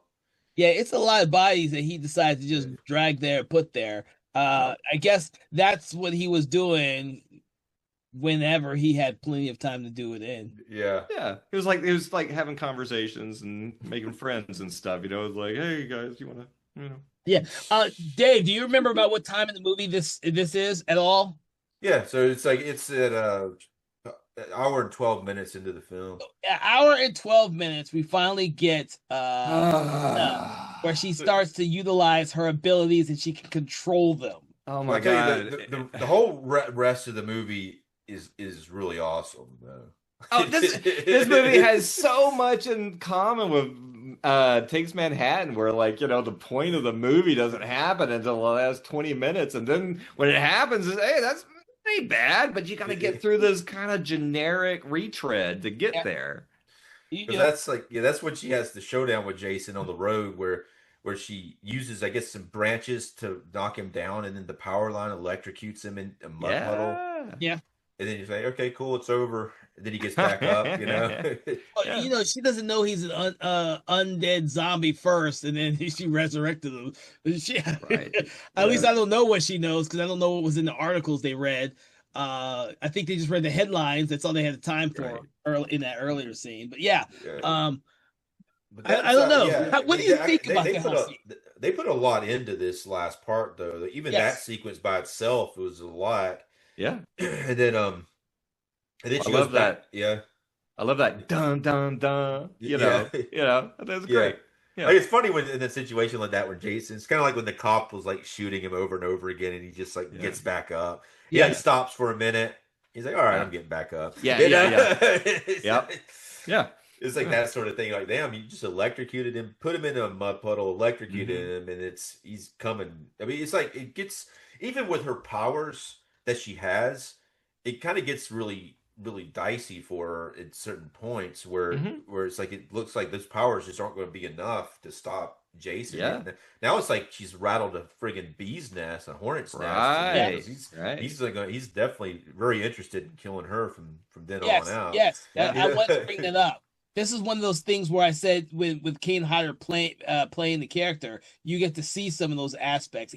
Even when eventually in the film where the mask comes off, you see some of that stuff in his face Yeah. because he's getting pissed Yeah. off at this girl. Yeah. He is Yeah. getting pissed off. Right. Yeah. Yeah, then she goes back into the party house and he does the thing where he busts through the windows. That's a great bust Yeah. through. Yeah, Yeah. because you don't ever see him really. I think the second movie is the only time we see him like jump through a window. I don't think we see him jump through a window like that in Yeah. any of the other movies. If I'm not mistaken, you guys have to remind me. Well, Yeah. he does come through and grab people out of windows in the Yes, fourth one. he And does stuff. that. Yeah. But Yeah. for him to actually just jump in, and then she actually picks up a damn couch. Apparently she can use her powers really good now. She picks up a couch and she throws it at him, and there's like a plant that has Eddie's head Oh on my it, God. and she So throws that's it at still him. hokey to me. It's so Like, bad. dude, that was bad when I saw the movie Oh. originally as a kid. It's Yeah. still bad. Yeah, Yeah. A floating fucking head in the plant. It was like, oh my god. Yeah. Very Was that rubber. Eddie's head, by the way? I don't know. Maybe it was David's head, but how did they get downstairs all of a But sudden? that's what I was about to say, because Eddie's head was with his body underneath the table. Whose fucking Yeah. head is that? It must have been David's, because David's was severed. Yeah, but that was it upstairs. Yeah. Oh, fuck. Who knows? The logic's thrown out the Yeah. window in this movie. I always just thought it was space mummies, but maybe not. Yeah. I thought it was Eddie's too, the space movie Yeah. guy. But And who put the head there to begin with? Like, Jason's going to prop a head up in the plant now. Yeah. He's been hiding Feng all shui. those bodies. So she runs outside, and then it's like it's almost like the scene where her dad dies. He's standing on the front porch, and she makes the whole roof fall on top of Yeah. him. Yes. And clearly, you're going to think he's dead after that, after he survived getting electrocuted and falling in the mud puddle. It's Oh, just yeah. the roof falling on him killed him. Uh, So the movie's over now. right. Oh, and that's the one where he gets killed by the porch collapse. Oh, yeah. Yeah. That's a good one. Yeah. Yeah. Yeah. And then she goes back into the house, and that's where Ben and Melissa are in the house. Yeah, so and there, I don't know, we don't know how much time there is between the roof coming down on Jason and I, but we get the impression that they have told Melissa the whole story about Jason, and she doesn't believe any of it. Yeah, You yeah. guys are putting me on, you liars. No one's dead. I'm like, bitch. Yeah. Do these two characters seem like they want to make fun of you and pull a prank on you at all in this entire movie? Like, Yeah. like they're not. Yeah.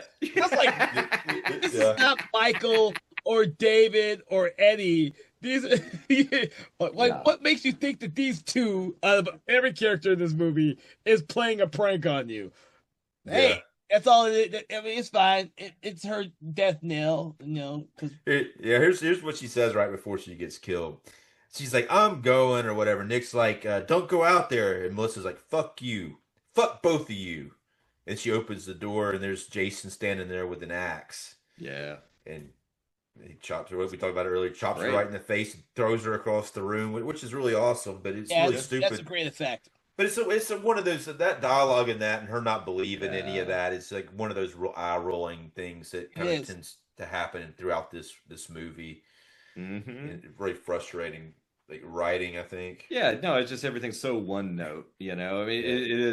it is just contrived. I mean, I guess there's no reason for her to believe that there's a killer, but why would she think that they're lying?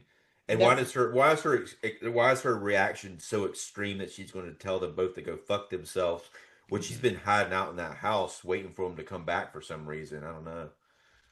Yeah, Yeah. Yeah, Her motivations are not very clear at that point, and it doesn't make a lot of sense, you know. she's playing them right. She's just playing the slut, Y- the Oh, slut shit, bitch, the and she does bitch. that well. Yeah, Yeah. Yeah. and But then now we have The Jason mean in the girl. house. yeah, and then this Yeah. is like the this is like I watched this. I think I saw it a long time ago. When I rewatched this one about a year or two ago, I was like really surprised by the set pieces in Hmm. this part and just all how much they tear that house up. Yeah, It's pretty Dude. impressive.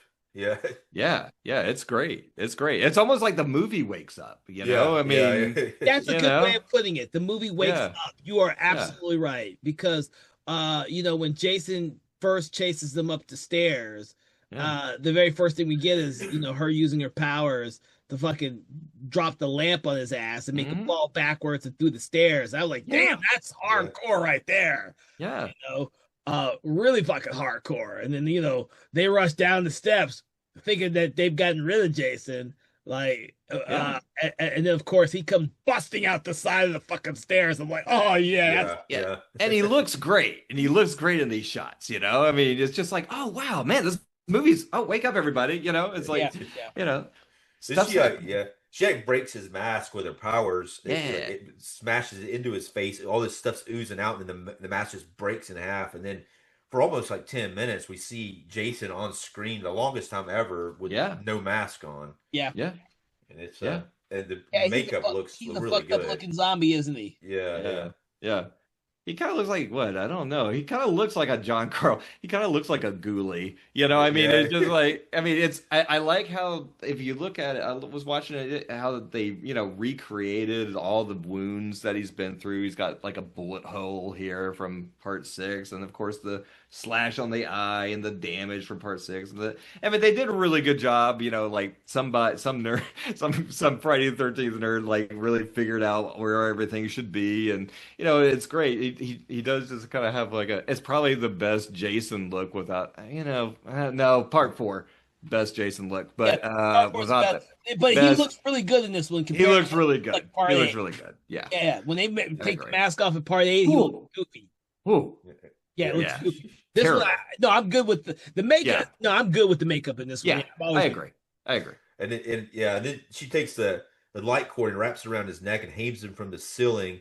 Yeah. And then she breaks a hole in the damn floor with her powers, and then Brain. she just drops him into it. Mhm. And then he's laying down. He looks funny though. When Jason's laying there, he looks like a rodent almost. Yeah. It's a super powered zombie Yeah. rodent. And then Yeah. and then of course his eyes pop back open. He reaches up and pulls her into the basement.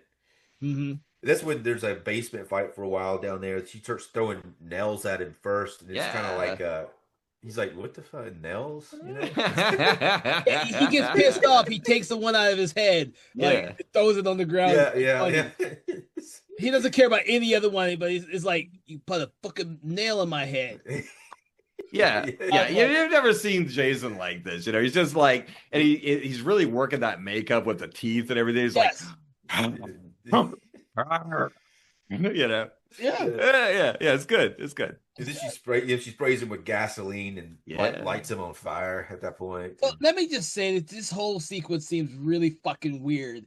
Let's keep our gas can in Yeah. the room with the fucking boiler fire. Like that makes any sense to anyone logically. I Yeah. was like, wow. Yeah, it was good. It was there. Because they could catch Jason on fire with it. Yes, but- yes, you're right. My logic muscles were working overtime on this movie. Sorry, guys. While this is going on, like that Nick character has been thrown around and almost killed a couple of times too, and she saved him a couple of times. And they get up and then they run out to the dock, and then the house explodes for some reason. That explosion. Yeah, I was going like, they should have established that there was a gas main break or something like that. Yes. Because that explosion, I Yeah. mean, you see it rattles the cameras, when the blast hit. It is a hell of an explosion, It dude. looks great. Makes no Yeah. sense, but it No. looks great, dude. Yeah, Seeing that thing explode is like awesome. yeah. That's something. I mean, you're not seeing stuff like that in Jason movies at the end.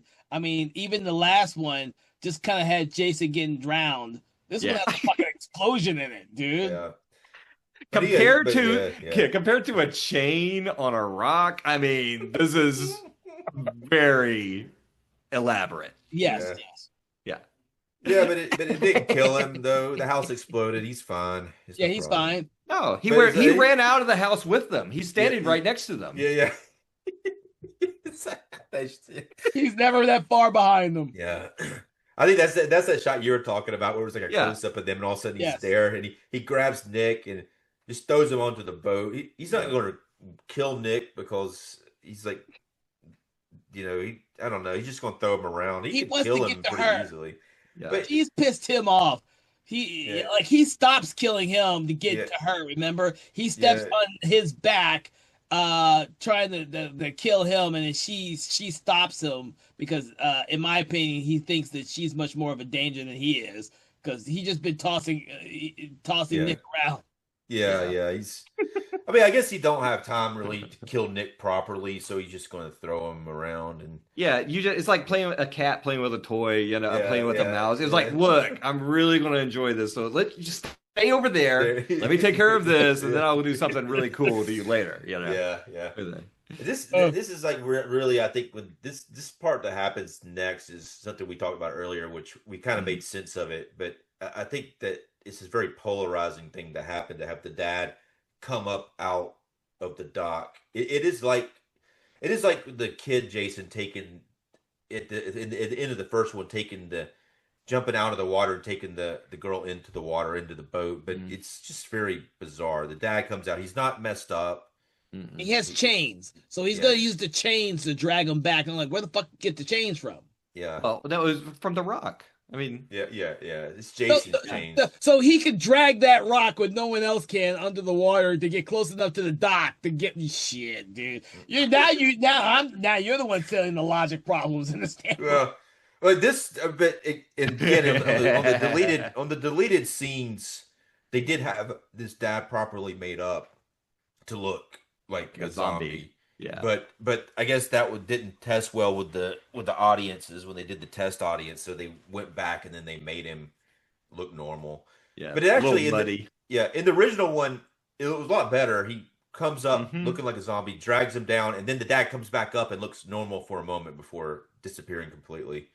And that would have been a lot better. Because that's the first thing you're thinking is, why does he look normal? And the second thing is, like, why is he there? Because he can't be there. She manifested him, which is like there's not enough evidence in the film to show that she actually does it concretely. Right. So it's kind of like it's not good. No, it's like it's not a good look for the movie. No, for it to be all this stuff going on with like a practical effect, a stunt explosion, it's like a Disney ride, it's like and then dad pops out. I mean, had they been it, we're like, it's his soul coming out. Had Spielberg done it, he would have been all glowy and woo, and then he was said like, I was kind of a jerk. It's okay. Don't worry about it. I was smacking your mom around. I deserved it.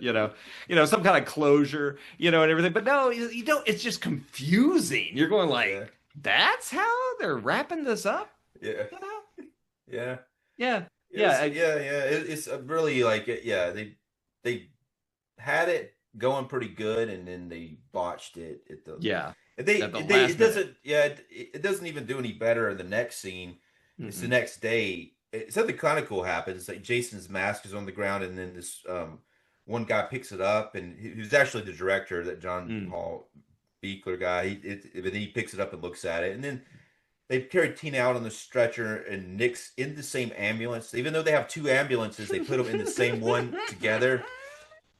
And then she's like, "Where's Jason?" He's like, "Where's Jason?" She's like, "We took care of him." And then the ambulance drives away, and you're expecting something cool to happen, and that's it. Yeah.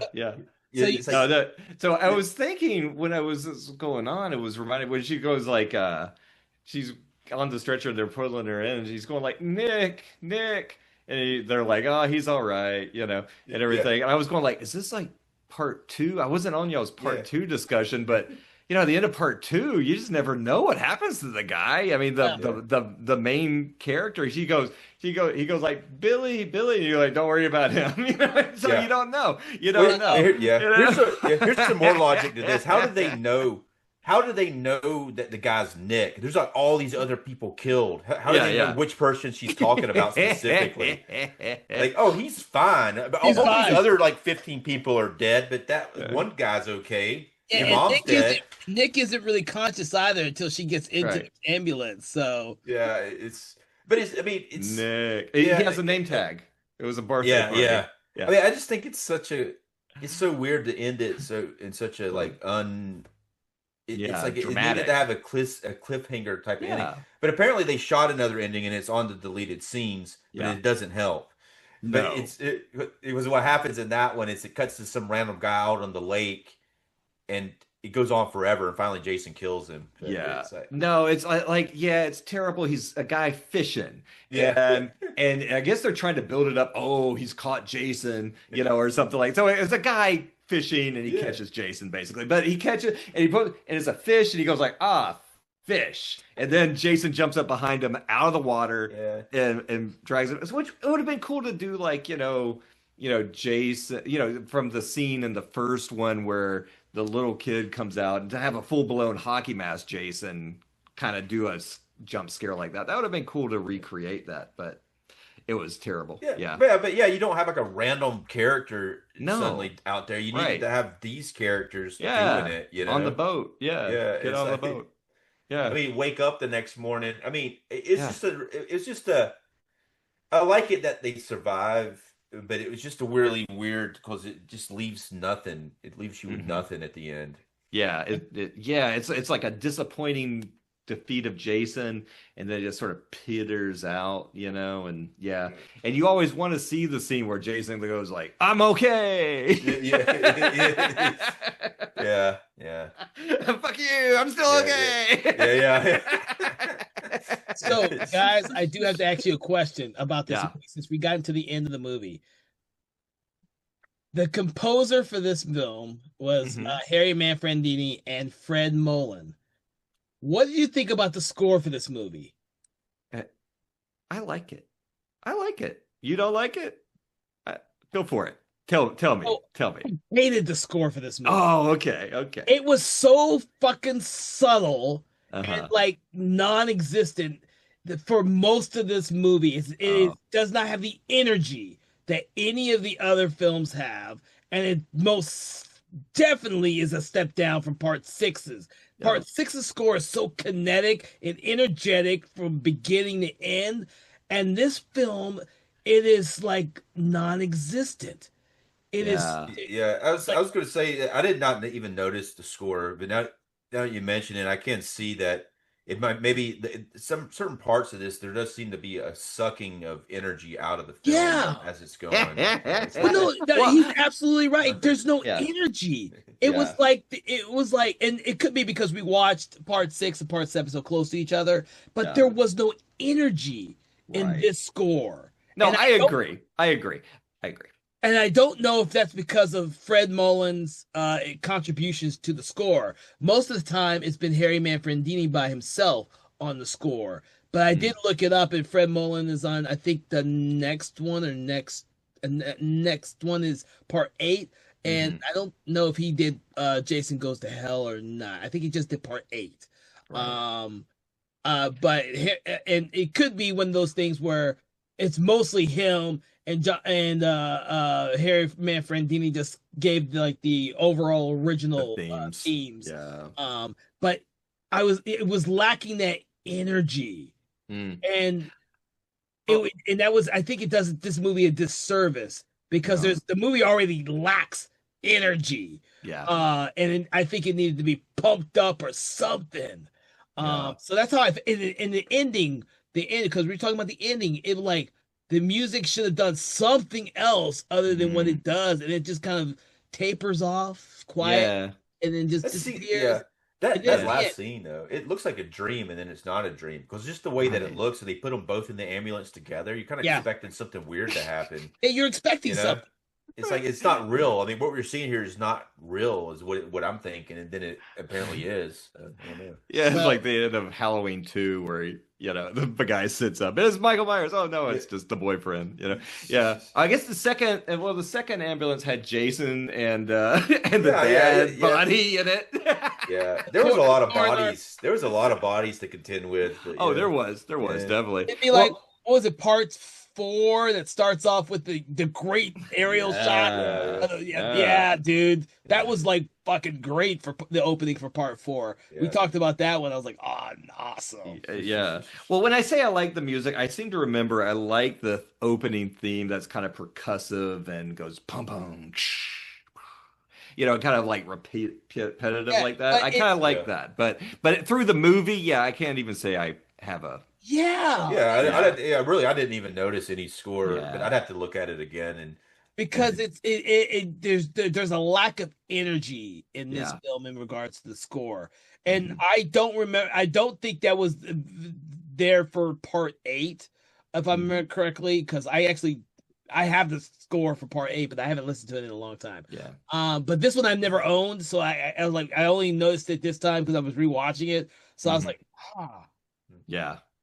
So I just wanted Yeah. I put that little. I just want to know your reaction. So Yeah. I like the opening theme, but yeah, I get what you're saying. And definitely with that ending, it just sort of, the music doesn't do it any favors, Yeah. Definitely. but okay, so now that we've Ooh. gone through this one extensively, which I didn't think we were going to end up doing. Yeah. It was a lot to talk about, actually, Well, what have we missed anything? I just wanted to make sure I picked up on the score aspect because that was bothered me when I rewatched it recently. Was that I want to know your opinions? Because we've already talked a lot about a lot of my issues with the movie. When I didn't have any issues as a kid with the movie, I have a ton of issues with the movie now. So Yeah. I was real interested. I really like the fact that y'all kind of picked up on my initial thing where it feels like kind of a rehash of 4, and then it has a kind of a jazzy ending to it. But I that was just sort of instinctually I felt, but then you guys broke it down and showed how much like of a retread of 4 it really was, and I was going like, that's why I thought that, man. That was crazy. You guys put a thing on it. But anyway, here's the clipping and everything Oh, cool. Nice, from dude. from the newspaper. Yeah, Wow. yeah. It was like my childhood bedroom had that pinned on the yeah, they put out like a whole spread out in that paper, man. That Oh took yeah, up dude. Yeah. half Oh, the and, page. well, they meant it when they put the red. Yeah, on it, color, yeah. Yeah. nice. Absolutely. So if everyone who's listening, they couldn't see you're not gonna be able to see this because it's just listening to it. But I had to go check and see which of the work prints I have of the franchise. I did not have for part 7, which kind of sucked. Hmm. I did have an actual 3D version of Friday the 13th Part 3D with Oh, that's glasses. cool. So because I was always curious to see how the fucking 3D effects actually looked. Oh, well, let me tell you. This is the kind of fan I am. I went and in North Carolina, around where Duke University is, they had an all-night horror movie fest and like an all-weekend horror movie fest, and they showed Friday the 13th in its native 3D processing in the theater, and Nice. so I drove all the way out there to go check it out and everything. And yeah, I mean, it was okay. I don't think they knew how to calibrate the project, all that. You get all the way up to it, and it was really hard to calibrate it. So I think you had to be sitting right in the right spot in the theater. Again, And yeah. it I was. wouldn't be surprised. Yeah. I did have the work print for the final chapter, which I remember seeing.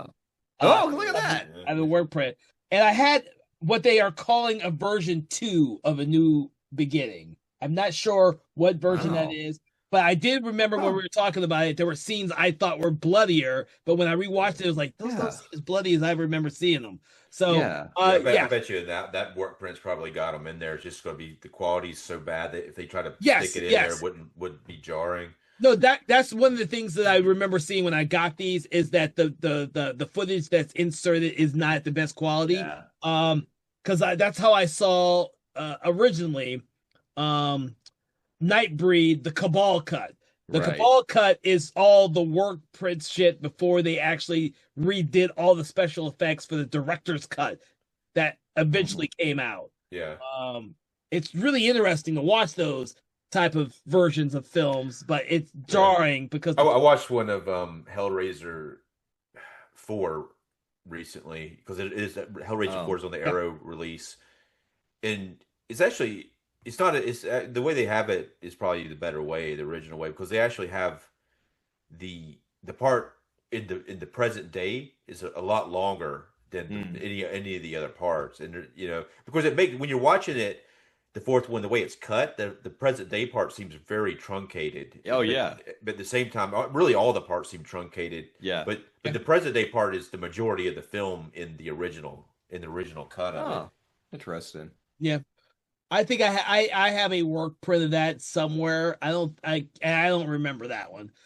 When I got a hold of these damn bootleg copies, I was like trying to find all the different versions of all the movies I loved and didn't love and shit like that. I was picking them up left and right for the longest time, but now that the internet has made it so easy for these people to put all this stuff on there, these are kind of obsolete, to be honest with you now, because so, but it's fun. I used to go to like Dragon Con and drop way too much money on just so I could get a letterbox version of Life Force. I mean, just like so I just wanted it in letterbox. That was it.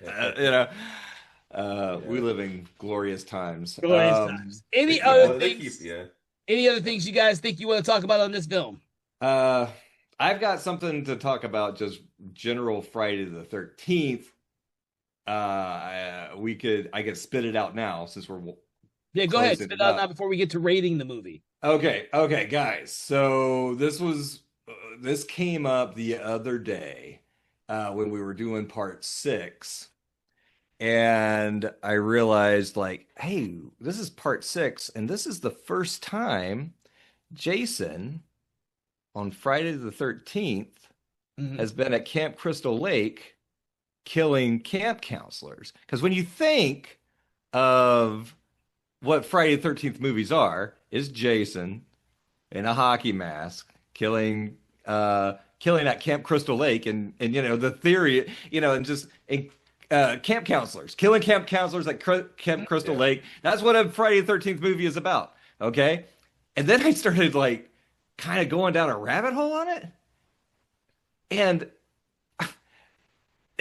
it's never happened, okay? In any Friday the 13th movie, just a spoiler here, in Friday the 13th movie, no, there's no Jason. No, Jason. The mother kills on there, yeah. Jason in a hockey mask on Friday the 13th at Camp Crystal Lake, killing camp counselors has never happened. It has never even really happened in part 6 because they renamed it Forest Green. All right. So the thing that you think you've seen, 12 times has actually never happened.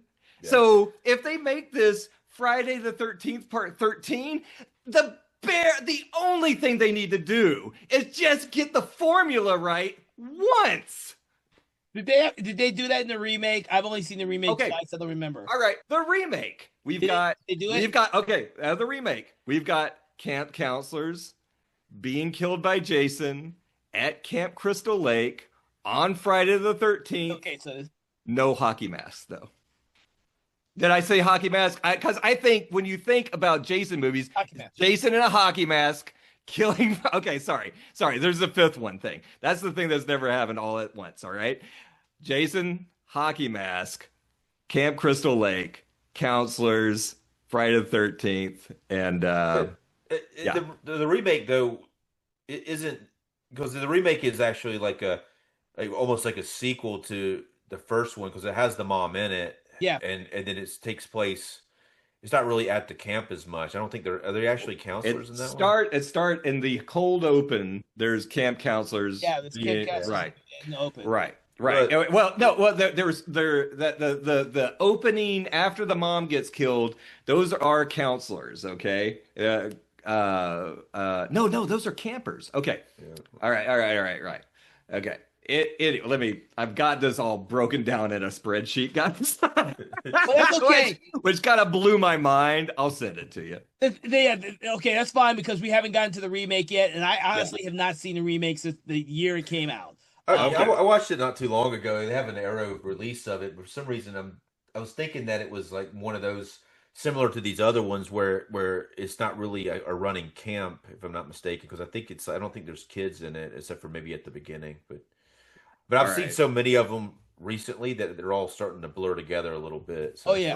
Right. So yeah, I'll just pop this screenshot into so y'all can just sit and go like, Ponder. what the hell? Are you serious? Well, but yeah, I mean, what you said though, I was very much aware of that because knowing that the mom was the killer in the first one, and I was thinking that too, that they're never really at Crystal Lake, and it's never what you think that you have seen because Yeah. I've actually got a shirt that says Camp Crystal Lake on it I with don't Jason think on it. they're on. I think they're on Crystal Lake hmm for all the movies, but they're not at Camp Crystal Lake. Well, except for the fifth Right. one, they're like in a completely different location than the fifth Well, one. yeah, that was like, yeah, the fifth one's completely different. And yeah. Right. So, yeah. Right. No, it's crazy. It's crazy. So yeah, it's like Jason doing the killing, like in part 9, the reboot. It's like it's not Friday the 13th. Okay, that's what it was. Okay, not Friday the 13th. Why Jason isn't killing it? kills Kipsler. They could have just written it that way, you know? It's not like Well, you it's don't not- know. They've got to say, you've got to have somebody say like, "Oh my gosh, this is Friday the 13th." Okay, Yeah. you know, for it to count. You know. Yeah. Yeah. So anyway, that just kind of blew my mind. I've never thought about it. I was just going like, yeah, it's Friday the 13th, killing counselors. Jason got the hockey mask, But if that's like kind of like spread out over, there's all these times where it almost gets it, but it never Yeah. gets it. But that, You know? but that, in the remake, it's actually, I think the campground's deserted and Jason's just living there. He's like his barracks. It's deserted. Right. And That I so- do remember. But Yeah. they're not counselors. Yeah, Okay, maybe I'm yeah. being overly Yeah. nerdy about it, No, all right, and I mean, everything. yeah. But killing because the first one's got the reputation. Oh yeah, she's killing camp counselors because they let his son drive. Now that the counselors, in part 2 they're counselors, but it's not a Camp Different Crystal camp. Lake. Yeah, Yeah, different camp. It's a a different training camp. Yeah, it's a different camp on Crystal Lake, like Right. the other side somewhere. Yeah. Yeah. And then the third one is just cabins somewhere along. Yeah. You were like, I don't even know if they're actually on Crystal Lake, but it's in the area because Mhm. Jason is seen by the main character when she was younger. Right. Which I still think is odd. Yeah. Fourth one is definitely on Crystal Lake, but it's not near any camps. Yeah.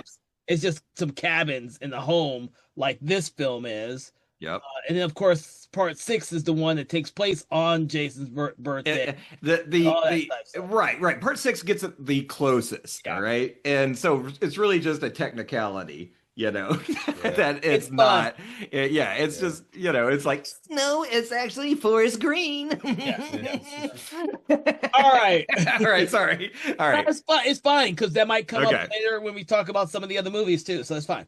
Yeah. So with that, I do want to thank you guys for joining me on this conversation about Friday 13th Part 7, The New Blood. For everyone listening, what we love to do is we like to rate the film between 1 and 5, 1 being poor, 5 being amazing. But what we like to do is we like to take a object, quote, or saying from the film to attribute to our rating. So guys, what is your rating for this film and what quote, object, or saying do you attribute to your rating? And we'll start with you, Dave. So I'm not going to take the object I'm sure everybody wants to use. Be nice. So I'm going to take the 12-inch tent steak. Okay. Okay. And I'm going to give it 3 stars or three tent steaks. It's like we talked about it. It is not the best Friday the 13th. It is the last one where they tried to do this again. What they did in this one is because for here on out, they were completely bonkers, Hmm. except for the remake. But I mean, I do like the ending a lot. I like the main actress. I like Terry Kaiser, but it's got a lot of flaws. And what about you, Conkle? Yeah, yeah. I love Friday the 13th movies, man, but I'm gonna give this two cut scenes out of five, because I think this movie is just completely neutered, and it has moments like the sleeping bag, like the ending. I mean, you get basically giving it two for the ending. The ending at least gets two cut scenes. But the problem with the movie is it was so eviscerated by the ratings board, and it just doesn't have any narrative drive to it at all. People do just wander around the movie like there's a gas leak or something, and they're just like, oh, what's happening?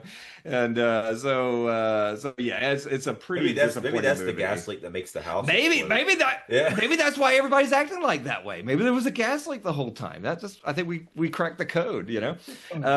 But yeah. So I think it's a pretty disappointing Friday the 13th movie, and the ending with the dad jumping out is just so like dumb. And so even I saw this at 88, so I was probably 12 or 13, and even my 12, 13-year old said like this is weak sauce, man. This is weak sauce. So yeah.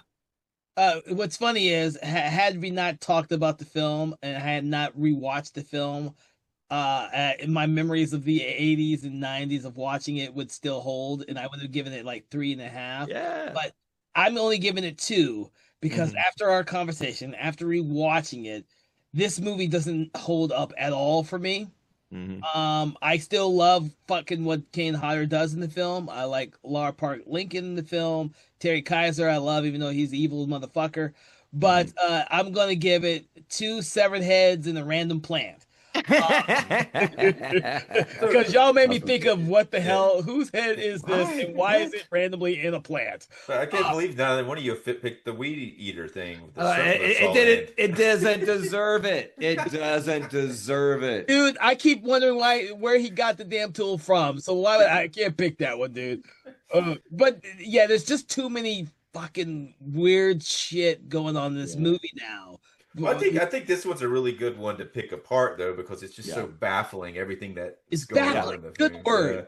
Yeah. So much of it's baffling to me now. Yeah. Whereas a kid, when I was a kid in the 80s, it was playing to the lowest common denominator. I just want to see Jason kill some motherfuckers, and that's what I got. I got Jason killing a lot of people, and I Well, was fine with you just go with movies when you're a kid. it. I You mean, do. just go You with do. it. You go with it. Go with You, it. yeah, yeah. So So yeah. So yes. So with with that, I hope you all have listened to this and enjoyed our conversation about Friday the 13th, Part 7, The New Blood. I hope that you have enjoyed your Friday the 13th by hanging out with us here at Conversations in Horror. Please make sure to like, share, follow, do that thing you do with your favorite podcast, your favorite podcast app, Spotify, or YouTube. And please make sure to check out our companion podcast, Conversations in Hammer Studio Horrors, which delves into the 60s, 70s, and 80s of classic Hammer Studio films. From all of us here at Something Wicked Entertainment, we wish you a pleasant day at Camp Crystal Lake.